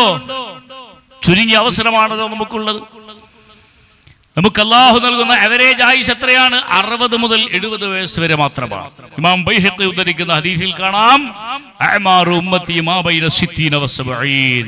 എൻ്റെ ഉമ്മത്തിന്റെ ആയുസ് അത് 60ന്റെയും 70ന്റെയും ഇടയിലാണെന്ന് മുഹമ്മദുർ റസൂലുള്ളാഹി സ്വല്ലല്ലാഹു അലൈഹി വസല്ലം തങ്ങൾ പറഞ്ഞു. പക്ഷെ നമുക്ക് ഇന്നും അത് കിട്ടാറില്ല. ആഖിർ സമാനിന്റെ കാലത്ത് ആളുകൾ പെട്ടെന്ന് മരിക്കും എന്ന് റസൂലുള്ളാഹി സ്വല്ലല്ലാഹു അലൈഹി വസല്ലം തങ്ങൾ സൂചിപ്പിച്ചു. അല്ലാഹുമ്മ ഇന്നി അഊദു ബിക മിൻ ഫുജ്അത്തിൽ മൗത്ത്. സ്വഹാബത്തിന് മനസ്സിലാകുന്നില്ല എന്താണ് ഫുജ്അത്തുൽ മൗത്ത്. നബി തങ്ങൾ പറയുകയാണ്, അല്ലാഹുമ്മ ഇന്നി അഊദു ബിക മിൻ ഫുജ്അത്തിൽ മൗത്ത്. പെട്ടെന്നുള്ള മരണങ്ങളിൽ നിന്ന് ഞാൻ അല്ലാഹുവേ നിന്നോട് കാവൽ ചോദിക്കുന്നു. സ്വഹാബത്തിന് പെട്ടെന്നുള്ള മരണമോ, അതെന്താണ് സംഭവം എന്ന് റസൂലുള്ളാഹി തങ്ങളോട് ചോദിക്കുകയാണ്. സ്വഹാബത്തിന് മരണം പനി വന്ന് കുറെ കാലം ഇരുന്ന് കിടന്നിങ്ങനെ ഉള്ള മരണം, അല്ലെങ്കിൽ യുദ്ധങ്ങളിലുള്ള ഷഹാദത്ത്, രക്തസാക്ഷിത്വം, അതുപോലെയുള്ളതായിരുന്നു സ്വഹാബത്തിന്റെ മരണം. മൊബൈൽ സ്വിച്ച് ഓഫ് ചെയ്തതുപോലെയുള്ള മരണങ്ങളൊന്നും അവർക്കില്ല. ലൈറ്റ് സ്വിച്ച് ഓഫ് ചെയ്ത പോലെയുള്ള മരണങ്ങളൊന്നും അവർക്കില്ല. നബി തങ്ങളോട് ചോദിച്ചു, മാ ഫുജ്അത്തുൽ മൗത്ത് യാ റസൂലല്ലാഹ്, എന്താണ് നബിയെ പെട്ടെന്നുള്ള മരണം എന്ന് പറയുന്നത്? ആ സമയത്ത് റസൂലുള്ളാഹി തങ്ങൾ പറഞ്ഞു, ബിലാ മറളിൻ വലാ ഹറമിൻ വലാ സബബ്. കാരണമില്ലാത്ത മരണങ്ങൾ, വാർദ്ധക്യമില്ലാത്ത മരണങ്ങൾ, രോഗമില്ലാത്ത മരണങ്ങൾ, രോഗമില്ലാത്ത മരണം, വാർദ്ധക്യമില്ലാത്ത മരണം, പെട്ടെന്ന് ആളുകൾ കുഴഞ്ഞു വീണു മരിക്കുന്ന മരണം, രാത്രി ഉറങ്ങിയവർ രാവിലെ എഴുന്നേൽക്കാത്ത മരണം. അല്ലാഹു നമ്മളെ കാത്തിരക്ഷിക്കുമാറാവട്ടെ. നബി തങ്ങൾ നമ്മളോട് ദുആ ചെയ്യാൻ പറഞ്ഞ ദുആയാണ് ഫുജ്അത്തുൽ മൗത്ത് വേണ്ടെന്നുള്ള ദുആ. കാരണം നാം എത്ര കാലം ജീവിച്ചു ലോകത്ത്, അത്രയും നമുക്ക് ബോണസാണ്, ബെനിഫിറ്റാണ്. റസൂലുള്ളാഹി തങ്ങൾ ഹദീസിൽ പറയുന്ന കാണാം, നിങ്ങളുടെ കൂട്ടത്തിൽ ഏറ്റവും ഖൈറായവർ അത്വലുക്കും അഅ്മാറ, ഏറ്റവും കൂടുതൽ ആയുസ്സുള്ളവരാണ്, ആയുഷ് നീണ്ടവരാണ്, ദീർഘകാലം ഈ ലോകത്ത് ജീവിച്ചവരാണ്. ഒരല്പകാലം ഈ ലോകത്ത് ജീവിച്ച് കൂടുതൽ ഇബാദത്തും ചെയ്യാൻ കഴിയാതെ മരണപ്പെടുന്നവരുടെ മരണം അത് ഫുജ്അത്തുൽ മൗത്താണ്. അത് വേണ്ട എന്ന് മുഹമ്മദുർ റസൂലുള്ളാഹി സല്ലല്ലാഹു അലൈഹി വസല്ലം തങ്ങൾ പറയുകയാണ്. അതുകൊണ്ട് സഹോദരന്മാരെ, ഇത്തരത്തിലുള്ള ഒരു കാലഘട്ടത്തിൽ നമ്മൾ ജീവിക്കുമ്പോ അള്ളാഹുവിനോട് കാര്യം നമ്മൾ രേഖപ്പെടുത്തണം, ദുആ ചെയ്യണം. റബ്ബിനോട് കാര്യത്തിൽ നമ്മൾ ചോദിക്കണം. അത്വലുക്കും അഅ്മാറൻ, ആയുഷ് നീണ്ടവരാണ് നിങ്ങൾക്കിടയിൽ ഏറ്റവും മഹത്വമുള്ളവർ. കേവലം ആയുഷ് നീണ്ടാ മതിയോ? കുറെ ദീർഘകാലം ജീവിച്ചാ മതിയോ? അതുപോരാ. ഹുബ്ബുൽ മർഇ തൂലൽ ഉംരി ജഹ്ലു, അലി റളിയല്ലാഹു അൻഹു പറയുകയാണ്, ഹുബ്ബുൽ മർഇ തൂലൽ ഉംരി ജഹ്ലു, ഒരു മനുഷ്യൻ ദീർഘായുസ്സിന് വേണ്ടി ദുആ ചെയ്യുന്നത് വിഡ്ഢിത്തമാണ്. അലി റളിയല്ലാഹു അൻഹു പറയുന്നു, ഒരു മനുഷ്യൻ ദീർഘായുസ്സിന് വേണ്ടി ദുആ ചെയ്യൽ വിഡ്ഢിത്തമാണ്. കാരണം എന്താണെന്ന് വെച്ചാൽ ഫഖിസ്മതുഹു അലാ ഹാദൽ മിസാലി. ആ ബൈത്തിന്റെ മറ്റു ഭാഗങ്ങൾ ഞാൻ പറയുന്നില്ല. അലി അബീ താലിബ് തങ്ങൾ ഉദ്ദേശിച്ചത് 60 വർഷം ജീവിക്കുന്ന മനുഷ്യൻ 30 വർഷത്തോളം ഉറങ്ങുകയാണ് ചെയ്യുന്നത്. 15 വയസ്സുകാലത്തോളം അവന്റെ പ്രായപൂർത്തിയുടെ കാലമാണ്, ബുദ്ധി കൂടുതലില്ലാത്ത കാലമാണ്. അതിനുശേഷം അവൻ വിവാഹം കഴിക്കുന്നു, പഠിക്കുന്നു, മക്കളുണ്ടാകുന്നു, വീട് നിർമ്മിക്കുന്നു. ഇതിനൊക്കെ അവന്റെ ഭൗതികമായ ആവശ്യങ്ങൾക്ക് ധാരാളം സമയങ്ങൾ പോകുന്നു. അങ്ങനെ മൊത്തം ജീവിതത്തിന്റെ പകുതി ഭാഗം അവൻ ഉറങ്ങിക്കഴിയുന്നു. അങ്ങനെ കുറച്ചു കാലം കഴിയുമ്പോഴേക്ക് ഷുഗറും പ്രഷറും ഡയാബറ്റിക്കും ഹാർട്ടിന്റെ പ്രശ്നങ്ങളൊക്കെ വന്നു. അവൻ രോഗിയായി മാറി. പിന്നെ ഇബാദത്തിനുള്ള അവസരങ്ങളില്ലാതെയായി പോയി. സുബൈക്ക് രാവിലെ പെട്ടെന്ന് എഴുന്നേൽക്കാൻ കഴിയില്ല, നിന്ന് നിസ്കരിക്കാൻ കഴിയില്ല. അങ്ങനെ രോഗങ്ങളെ കൊണ്ട് അവന്റെ ആയുസ്സൊക്കെ പ്രശ്നത്തിലായി. അങ്ങനെയാണ് നിന്റെ ആയുസ്സിന്റെ വിഭജനമെങ്കിൽ, ആയുസ് വീതിക്കുന്നതെങ്കിൽ, അലി ഇബ്നു അബീ താലിബ് തങ്ങൾ പറയുകയാണ്, ഫഹുബ്ബുൽ മർഇ തൂലൽ ഉംരി ജഹ്ലു, ഓ മനുഷ്യ, നീ തൂലു ഉംറിന് വേണ്ടി ശ്രമിക്കുന്നത് ജഹ്ലാൻ, അത് വിഡ്ഢിത്തമാണ്. കാരണം ഫഖിസ്മതുഹു അലാ ഹാദൽ മിസാലി, നിന്റെ ആയുസ്സിന്റെ വിഭജനം ഇങ്ങനെയാണ്. 60 വർഷം ജീവിക്കുന്ന മനുഷ്യൻ 30 കൊല്ലം ഉറങ്ങുകയാണെങ്കിൽ 100 കൊല്ലം ജീവിക്കുന്ന മനുഷ്യൻ 50 വർഷം ഉറങ്ങുന്നു. ആരും 12 മണിക്കൂർ ഉറങ്ങാറില്ല ഒരു ദിവസം, ശരിയാ. പക്ഷെ ഉറക്കിന്റെ അനുബന്ധമായ കാര്യങ്ങൾ, ഉറക്കവുമായി ബന്ധപ്പെട്ട കാര്യങ്ങൾ ഒരാൾക്കും എപ്പോ ഉറങ്ങിന്ന് പറയാൻ പറ്റൂലല്ലോ. ഈ ലോകത്തൊരു മനുഷ്യന് ഞാൻ കഴിഞ്ഞ രാത്രി എത്ര മണിക്ക് ഉറങ്ങി എന്ന് പറയാൻ പറ്റൂല. കാരണം ഉറക്കത്തിന് സമയം ആർക്കും തിട്ടപ്പെടുത്താൻ കഴിയില്ല. എത്ര മണിക്ക് കിടന്നു എന്ന് മാത്രമേ പറയാൻ പറ്റുള്ളൂ. അപ്പൊ കിടന്നതിന് ശേഷം കുറെ സമയം കഴിഞ്ഞിട്ടാണ് ഉറങ്ങുന്നത്. ഉറങ്ങിയതിനു ശേഷമോ എഴുന്നേറ്റിന് ശേഷം ട്രാക്കിലേക്ക് വരാൻ കുറെ സമയമെടുക്കും. ഉറക്കവുമായി അനുബന്ധമായ കാര്യങ്ങൾക്ക് വേണ്ടി ധാരാളം സമയങ്ങൾ പോകും. ഉറങ്ങി എണീറ്റാ പിന്നെ ടോയ്ലറ്റ് പോലും കുളിക്കലും ഒക്കെ ചെയ്യുമ്പോഴേക്ക് അതിനുവേണ്ടി ഒരുപാട് സമയം പോകും.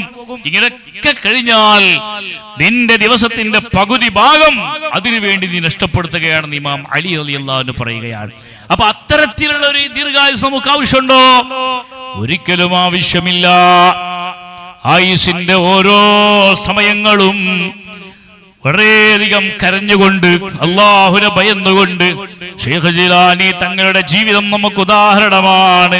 ഉണും ഉറക്കം അതൊന്നുമേയില്ലാതെ 25 ആണ്ടോളം ചുറ്റി നടന്നു 90 വർഷം ജീവിച്ച ശൈഖ് അബ്ദുൽ ഖാദിർ തങ്ങളവറുകൾ 25 ആണ്ടോളം 25 വർഷത്തോളം ഊടില്ലാതെ ഉറക്കമില്ലാതെ അദ്ദേഹം വളരെയധികം ത്യാഗത്തോടുകൂടി ഇറാഖിന്റെ മരുഭൂമിയിൽ നടന്നു അവിടെ ഇബാദത്തുകളുമായി സജീവമായി. എന്താണ് ജിലാനി തങ്ങളുടെ ഇബാദത്ത് എന്നറിയോ? അവര് നിസ്കരിക്കുകയാണ്, ഖുർആൻ ഓതുകയാണ്. ഖുർആൻ ഓതുമ്പോൾ നമ്മളെ പോലെ മുസ്ഹഫ് നിവർത്തി വെച്ച് പേജുകൾ മറിച്ച് അതിലുള്ള അക്ഷരങ്ങൾ ഖാഫാണോ ഫ ആണോ എന്നൊക്കെ തിരിച്ചറിഞ്ഞ് യാ ആണോ ബ ആണോ എന്നൊക്കെ നോക്കി കണ്ണൊക്കെ ഒന്ന് ശരിയാക്കി വെച്ച് കണ്ണൊക്കെ നിവർത്തി നോക്കി അങ്ങനെ ഓതുന്ന ഓത്തല്ല ജിലാനി തങ്ങളുടെ ഓത്ത്. കാരണം അവിടുന്ന് ഹാഫിളാൻ. ഖുർആൻ മനപ്പാഠമാക്കാൻ കഴിയാത്ത ഒരാൾക്ക് ഒരിക്കലും ഖുതുബാകാൻ കഴിയില്ല. ബാവാമുദുവിന് ഖുതുബായി വന്നോവർ ബാനം മതേളിയിലും കേളി മികൈന്തോവർ. ഖുതുബെന്ന മഹത്തായ സ്ഥാനം ഒരാൾക്ക് ലഭിക്കാൻ അയാൾ പരിശുദ്ധ ഖുർആൻ മുഴുവനും ഹിഫ്ള് ചെയ്തിരിക്കണം. അപ്പൊ കാണാതെയുള്ള ഓത്തിന് സമയം കൂടുതൽ എടുക്കൂല. കാണാതെയുള്ള ഓത്ത് അങ്ങനെ ഓതിപ്പോയാ മതി, 30 ജുസും അങ്ങനെ ഓതിപ്പോയാ മതി. പക്ഷേ ശൈഖ് ജിലാനി തങ്ങൾ ഇരുന്ന് ഓതുന്ന സമയത്ത് ഉറക്കം വരുമെന്ന് ഭയപ്പെടുകയാണ്. ചാരി ഇരുന്ന് ഓതിയാൽ എന്തായാലും ഉറങ്ങുന്ന ഉറപ്പാണ്. 2 കാലിൽ നിന്ന് ഓതിയാൽ അവിടെയും ഉറങ്ങുന്ന ഉറപ്പാണ്. അതുകൊണ്ട് ഓരോ ദിവസവും ഓരോ ഖത്മുകൾ തീർക്കണമെന്ന വാശിയോടെ ശൈഖ് ജിലാനി തങ്ങൾ ഒരു കാല് മറ്റൊരു കാലിന്റെ മുട്ടുമ്മ കയറ്റി വെച്ചിട്ടാണ് വിശുദ്ധ ഖുർആൻ ഓതാ നിൽക്കുന്നത്. ഉറങ്ങിയാൽ തന്നെ ഒന്ന് വൈബ്രേഷൻ ആവും, പെട്ടെന്നൊന്ന് ഞെട്ടും. കാരണം ഒരു കാലുമ്പോഴാണ് നിൽക്കുന്നത്. 2 കാലിന്റെ ബാലൻസ് ഇല്ലാതെ ഒരു കാലം നിൽക്കുന്ന സമയത്ത് ബാലൻസ് തെറ്റൂലേ? കുറച്ചിങ്ങനെ നീങ്ങിപ്പോയ ഉറക്കം പോകൂലേ? ഒരു കാമ നിന്നിട്ടോരോ ഖത്തം തീർത്തോവർ ശൈഖ് ജിലാനി തങ്ങളുടെ കറാമത്തുകൾ അതാണ്. ഭക്ഷണമില്ലാതെ, വെള്ളമില്ലാതെ, ഉറക്കമില്ലാതെ, വേണ്ടത്ര ഡ്രസ്സില്ലാതെ അവർത്ത് മറക്കുന്ന ഡ്രസ്സുകളെ കമ്പിളി പുതപ്പുമായി 25 കൊല്ലത്തോളം ശൈഖ് ജിലാനി തങ്ങൾ നടന്നത് എന്തിനു വേണ്ടിയാണ്? ആയുസിന്റെ ഓരോ നിമിഷങ്ങളും സെക്കൻഡുകളും റബ്ബിന്റെ മുമ്പിൽ പറയേണ്ടതുണ്ട്. അൻ ഉംരിഹി ഫീമ അഫ്നാ. ഭൂമിയിൽ നിന്ന് സൂര്യനിലേക്കുള്ള ദൂരം 15 കോടി കിലോമീറ്ററാണ്. ഭൂമിയിൽ നിന്ന് സൂര്യനിലേക്ക് 15 കോടി കിലോമീറ്റർ ഉണ്ട്. ആ 15 കോടി കിലോമീറ്റർ അപ്പുറത്ത് നിന്ന് സൂര്യന്റെ ശാഖം അതിന്റെ ചൂട് സഹിക്കാൻ കഴിയാതെ ചെരുപ്പിടാതെ നിൽക്കാൻ പറ്റാത്ത മനുഷ്യൻ കാലി ചുട്ടുപഴുത്ത് വിഷമിക്കുന്ന സമയത്ത് സഹോദരങ്ങളെ, മനുഷ്യന്റെ ഓരോരുത്തരുടെയും ഒരു ചാൺമുകളിൽ സൂര്യൻ ഉദിക്കുന്നു. അവിടെയാണ് അല്ലാഹു പറയുന്നത് ലാ തസൂലു ഖദമ ഇബ്നി ആദം. മനുഷ്യന്റെ കാലുകൾ അനക്കാൻ സമ്മതിക്കൂല. കാലുകളുടെ ഖദമുകൾ ഉണ്ടല്ലോ, ആ കാലിന്റെ സ്റ്റെപ്പുകൾ അങ്ങോട്ടും ഇങ്ങോട്ടും മാറ്റാൻ സമ്മതിക്കാതെ അല്ലാഹു ചോദിക്കുന്ന ഒരു പ്രധാനപ്പെട്ട ചോദ്യമാണ് അൻ ഉംരിഹി ഫീമ അഫ്നാ. ഔലിയാക്കളൊക്കെ സമയം ചെലവഴിക്കുന്നതിൽ ഏറ്റവും അധികം ബോധമുള്ള മഹാന്മാരായിരുന്നു. സമയം ചെലവഴിക്കാൻ അവർക്ക് പ്രത്യേകമായ അജണ്ടകൾ ഉണ്ടായിരുന്നു. അനാവശ്യമായ സംസാരങ്ങളും അനാവശ്യമായ ചിന്തകളും അനാവശ്യമായ ഉറക്കങ്ങളും ഒന്നും അവർ ഒഴിവാക്കാതെ, ഉറക്കം വിളിച്ചു വരുത്തുന്ന ഭക്ഷണങ്ങൾ കഴിക്കാതെ നബി തങ്ങളോട് ചോദിച്ചല്ലോ, യാ റസൂലല്ലാഹ് അയ്യുന്നാസി, അല്ലാഹു തആലക്ക് ഏറ്റവും അധികം ഗളബുള്ള ആളുകൾ ആരാണ് എന്ന് ചോദിച്ചു. അല്ലാഹു തആലക്ക് ഏറ്റവും ഗളബുള്ള ദേഷ്യമുള്ള ആളുകൾ ആരാണെന്ന് ചോദിച്ചു. ആ സമയത്ത് നബി സല്ലല്ലാഹു അലൈഹി വസല്ലം എന്ത് പറയണം? നബി തങ്ങളോട് ചോദ്യമാണ്, യാ റസൂലല്ലാഹ് മൻ അഗ്ദബുൻ നാസി ഇൻദല്ലാഹ്, അല്ലാഹുവിന്റെ അടുക്കൽ അല്ലാഹു തആല ഏറ്റവും വെറുക്കുന്ന ആളുകൾ, ഇഷ്ടപ്പെടാത്ത ആളുകൾ ആരാണ്? അപ്പൊ അല്ലാഹുവിന്റെ റസൂലിൽ നിന്ന് നമ്മൾ പ്രതീക്ഷിക്കുന്ന മറുപടി ഏതാണ്?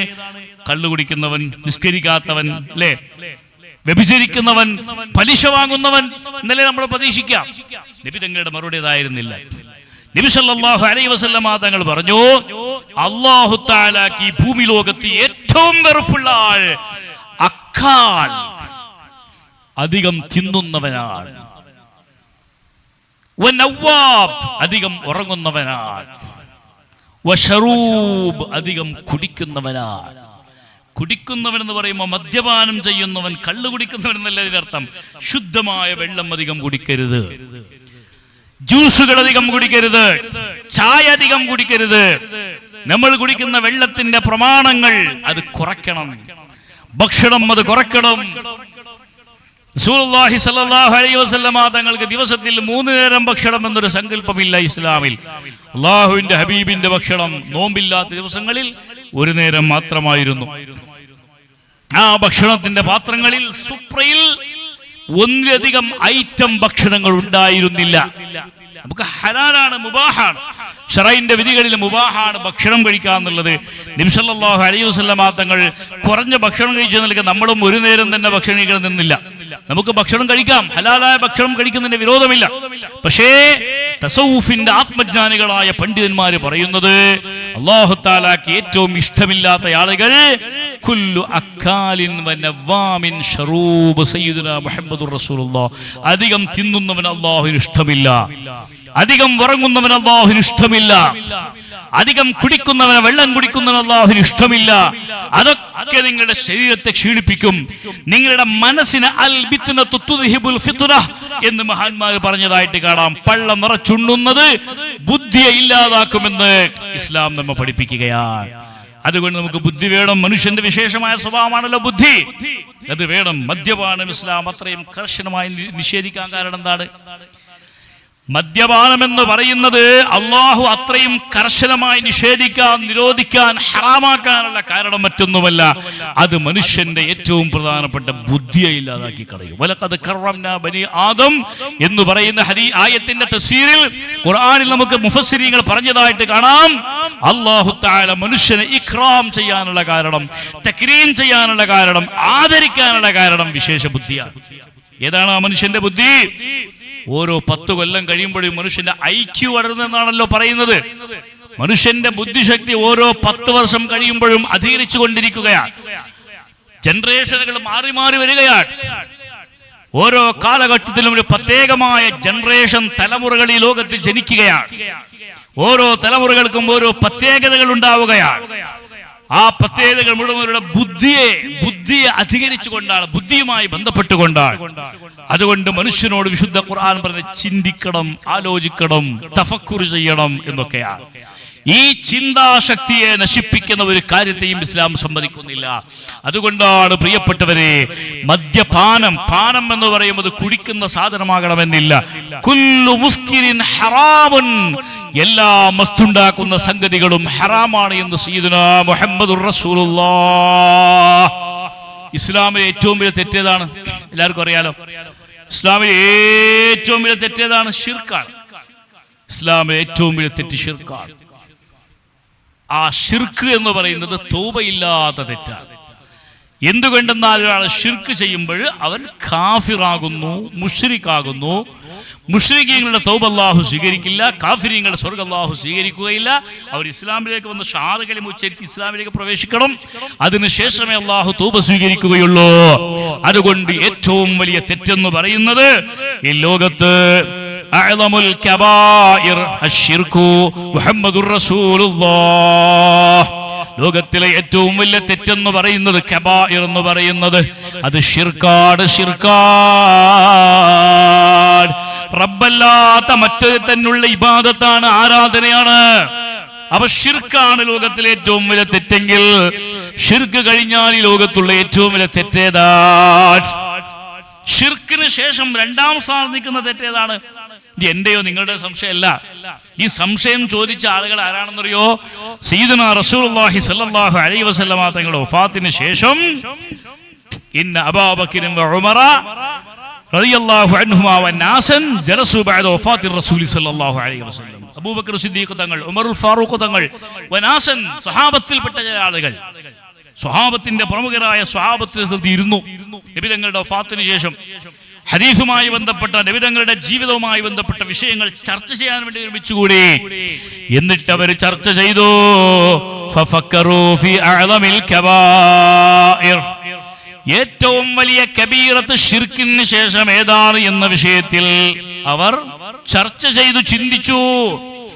ഫലം യകുൻ ഇൻദഹും ഫിഹാ ഇൽമ, അപ്പൊ അവരുടെ അടുക്കൽ അതിന് യാതൊരു, അവരുടെ കയ്യിൽ അതിന് ഇൽമുണ്ടായിരുന്നില്ല, അവർക്ക് അതുമായി ബന്ധപ്പെട്ട അറിവുണ്ടായിരുന്നില്ല. നബി സല്ലല്ലാഹു അലൈഹി വസല്ലം തങ്ങൾ അതുമായി ബന്ധപ്പെട്ട് എന്തു പറഞ്ഞു എന്ന ഓർമ്മയോ അറിവോ ആ സ്വഹാബത്തിനൊന്നും ഉണ്ടായിരുന്നില്ല. അപ്പൊ അവരെന്ത് ചെയ്തു? ഫഅർസലൂനി ഇലാ അബ്ദുല്ലാഹി ഇബ്നു ഉമർ, അവർ ആ സമയത്ത് അബ്ദുല്ലാഹി ഇബ്നു ഉമർ റളിയല്ലാഹു അൻഹുവിന്റെ അടുക്കലേക്ക് ആളെ അയച്ചു. അബ്ദുല്ലാഹി ഇബ്നു ഉമർ റളിയല്ലാഹു അൻഹു ആരാണ്? സ്വഹാബത്തിൽ ഏറ്റവും വലിയ സ്വഹാബിയ, നബി തങ്ങളുടെ സുന്നത്തുകൾ ധാരാളം പാലിച്ച ആളാണ്. നബി സല്ലല്ലാഹു അലൈഹി വസല്ലം മുത്തബിഉ സുന്ന എന്ന് പേരിട്ട മഹാനാണ്. നബി തങ്ങൾക്ക് ഏറ്റവും ഇഷ്ടപ്പെട്ട വ്യക്തിയാണ്. നബി തങ്ങളുടെ അളിയനാണ്, ഭാര്യയുടെ ആങ്ങളയാണ്. അപ്പൊ അതുകൊണ്ടൊന്നുമല്ല, അളിയനായത് കൊണ്ടോ മറ്റൊന്നുമല്ല, അദ്ദേഹത്തിന്റെ സ്വന്തം തന്നെ ഒരുപാട് മഹത്വങ്ങളുള്ള ആളാണ്. അപ്പോൾ അദ്ദേഹം പറയുന്നു,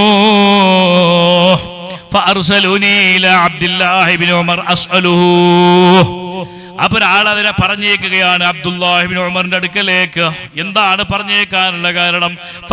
അഖ്ബറനി അന്ന അഅ്ളമൽ കബായിർ, ഏതാണ് അഅ്ളമുൽ കബായിർ എന്നറിയാൻ, ശിർക്കിന് ശേഷമുള്ള വൻദോഷം ഏതാണെന്നറിയാൻ അബ്ദുല്ലാഹി ഉമർ റളിയല്ലാഹു അൻഹു പറഞ്ഞു കൊടുക്കുകയാണ്, അന്ന അഅ്ളമൽ കബായിർ ശുർബുൽ ഖംർ, ഏറ്റവും വലിയ തെറ്റ് ശുർബുൽ ഖംറാണ്, മദ്യപാനമാണ്, ലഹരി വസ്തുക്കളുടെ ഉപയോഗമാണ്. അത് ഏത് സ്ഥിതിയിലായിരുന്നാലും കുഴപ്പമില്ല, പാനീയമാകണമെന്നില്ല.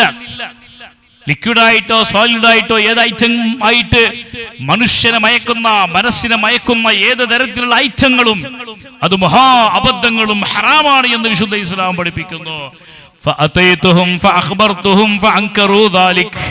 അവ ഞാൻ ചെന്നിട്ട് അബൂബക്കർ സിദ്ദീഖ് തങ്ങളും ഉമറുൽ ഫാറൂഖ് തങ്ങളും ഒക്കെ സദസ്സിൽ ചെന്ന് ഞാൻ പറഞ്ഞു, ഞാൻ അബ്ദുല്ലാഹി ഇബ്നു ഉമറിനെ കണ്ടു, അവരോട് ഈ കാര്യം ഞാൻ ചോദിച്ചു. അവർ പറഞ്ഞത് ശുർബുൽ ഖംറാണ് അക്ബറുൽ കബായിർ എന്നാണ്. ശിർക്കിന് ശേഷമുള്ള ഏറ്റവും വലിയ തെറ്റ് അത് മദ്യപാനമാണ്, കള്ളുകുടിയാണ് എന്നവർ പറഞ്ഞു. പക്ഷേ അബൂബക്കർ സിദ്ദീഖ് തങ്ങൾക്കും ഉമറുൽ ഫാറൂഖ് തങ്ങൾക്കും അത് അത്ര ഇഷ്ടപ്പെട്ടില്ല. അങ്ങനെയുണ്ടോ? വവസബു ഇലൈഹി ജമീഅൻ ഹത്താ അതൗഹു ഫീ ദാരിഹി, അങ്ങനെ അബൂബക്കർ സിദ്ദീഖ് തങ്ങൾ ഉമറുൽ ഫാറൂഖ് ചാടി വീണു എന്നാണ് പറയുന്നത്. ഫവസബു, അങ്ങനെ ഉണ്ടോ? ശുർബുൽ ഖംർ അത്രത്തോളം ഭീകരതയുണ്ടോ? അതാണോ അഅ്ളമുൽ കബായിർ? അതാണോ ഏറ്റവും വലിയ വൻദോഷം എന്ന് ചിന്തിച്ചുകൊണ്ട് വവസബൂഹു, അവർ ചാടി വീണു. എന്നിട്ട് അവരെല്ലാവരും അബ്ദുല്ലാഹി ഇബ്നു ഉമറിന്റെ വീട്ടിലേക്ക് ചെന്നു. എന്നിട്ട് അവർ ചോദിച്ചു, നിങ്ങൾ പറഞ്ഞ മറുപടി ശരിയാണോ? അതിനെന്തെങ്കിലും തെളിവുണ്ടോ? ഫഅഖ്ബറഹും അന്ന റസൂലുള്ളാഹി സ്വല്ലല്ലാഹു അലൈഹി വസല്ലം, അബ്ദുല്ലാഹി ഇബ്നു ഉമർ തങ്ങൾ പറഞ്ഞു കൊടുക്കുക, ഹദീസ് പറഞ്ഞു കൊടുക്കുകയാണ്. ഇൽമു പഠിക്കുന്ന വിഷയത്തിൽ അബ്ദുല്ലാഹി ഇബ്നു ഉമർ ചെറിയ കുട്ടിയാണ്, ഉമർ ഇബ്നു ഖത്താബിന്റെ മോനാണ്. അബൂബക്കർ സിദ്ദീഖ് തങ്ങളും ഉമറുൽ ഫാറൂഖ് ഒക്കെ വളരെ മുതിർന്നവരാണ്, സ്വഹാബത്തിൽ മുതിർന്ന സ്ഥാനമുള്ളവരാണ്, സ്ഥാനവും അധികമുള്ളവരാണ്, വയസ്സും അധികമുള്ളവരാണ്, ഇൽമും അധികമുള്ളവരാണ്. പക്ഷേ അവരുടെ അടുക്കലില്ലാത്തൊരു ജ്ഞാനത്തിന് വേണ്ടി അവരെക്കാൾ ചെറിയവരാണ് ആശ്രയിക്കുന്നതിൽ യാതൊരു മടിയുമില്ലാത്തവരാ. അബ്ദുല്ലാഹി ഇബ്നു ഉമറിന്റെ അടുക്കൽ ചെന്നിട്ട് അവർ ചോദിച്ചപ്പോ അബ്ദുല്ലാഹി ഉമർ പറഞ്ഞു, ഫഅഖ്ബറനി അന്ന അഅ്ളമൽ കബായിർ ശുർബുൽ ഖംർ. അതിനൊരു ഉദാഹരണം അവർ പറഞ്ഞു കൊടുത്തു. ഇബ്നു ഉമർ തങ്ങൾ ഒരു ഉദാഹരണം പറഞ്ഞു കൊടുത്തത്. ഏതാണ് ഉദാഹരണം? നബി സല്ലല്ലാഹു അലൈഹി വസല്ലം തങ്ങളുടെ ഹദീസ്, ഇന്ന മലികൻ മിൻ മുലൂകി ബനി ഇസ്രായീല അഖദ റജുലൻ ഫഖയ്യറഹു ബൈന അൻ യശ്റബൽ ഖംറ ഔ യഖ്തുല നഫ്സൻ ഔ യസ്നിയ ഔ യഅകുല ലഹ്മൽ ഖിൻസീരി ഔ യഖ്തുലുഹു. ഒരു രാജാവ് ഒരു പ്രജയെ വിളിച്ചിട്ട്, ഒരു മനുഷ്യനെ വിളിച്ചിട്ട് നബി സല്ലല്ലാഹു അലൈഹി വസല്ലം തങ്ങൾ കഥ പറഞ്ഞു കൊടുക്കുകയാണ്. സ്വഹാബത്തിന് ഇഖ്തിയാർ നൽകുകയാണ്, ചോയ്സ് നൽകുകയാണ്. ഒരാളെ വിളിച്ചിട്ട് നിനക്ക് ഒരുപാട് ചോയ്സുകൾ നമ്മൾ നൽകുന്നുണ്ട്. ഒന്നുകിൽ നീ കള്ളു കുടിക്കണം, അതല്ലെങ്കിൽ നീ എന്താക്കണം, യഖ്തുല നഫ്സൻ, സ്വയം മരിക്കണം, ആത്മഹത്യ ചെയ്യണം. അതല്ലെങ്കിൽ ഔ യസ്നിയ, അല്ലെങ്കിൽ സിന ചെയ്യണം, വ്യഭിചരിക്കണം. ഔ യഅകുല ലഹ്മൽ ഖിൻസീർ, അല്ലെങ്കിൽ പന്നിയിറച്ചി തിന്നണം. ഔ യഖ്തുലുഹു, അല്ലെങ്കിൽ ഇയാളെ കൊല്ലും എന്ന് രാജാവ് പറഞ്ഞു. നീ ഈ പറയപ്പെട്ട ഏതെങ്കിലും ഒന്നിനെ ചെയ്തില്ലെങ്കിൽ നിന്നെ കൊല്ലും എന്ന് രാജാവ് ഭയപ്പെടുത്തി. അപ്പൊ ഇദ്ദേഹം എന്ത് ചിന്തിച്ചു എന്നറിയോ? ഇക്കൂട്ടത്തിൽ ഏറ്റവും ഈസി ആയത് ഏതാണ്?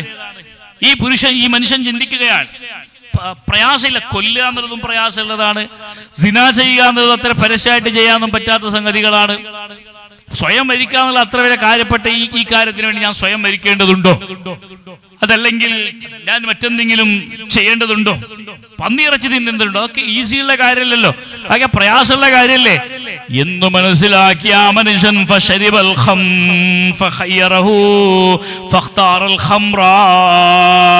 ആ മനുഷ്യൻ ഞാൻ കള്ളു കുടിച്ചോളാം, ബാക്കിയൊക്കെ എനിക്ക് പ്രയാസമുള്ള കാര്യമാണ്, ചിന്തിക്കാൻ പറ്റാത്ത കാര്യങ്ങളാണ്. ഒരു ഗ്ലാസ്സിലുള്ള കള്ളങ്ങ് കുടിച്ചാ പോരെ? അതല്ലേ ഏറ്റവും എളുപ്പമുള്ളൊരു തെറ്റ് എന്ന് രാജാവിന്റെ മുമ്പിൽ വെച്ചുകൊണ്ട് ആ മനുഷ്യൻ ചിന്തിച്ചു, കള്ളു കുടിച്ചു. പിന്നെ എന്ത് സംഭവിച്ചു?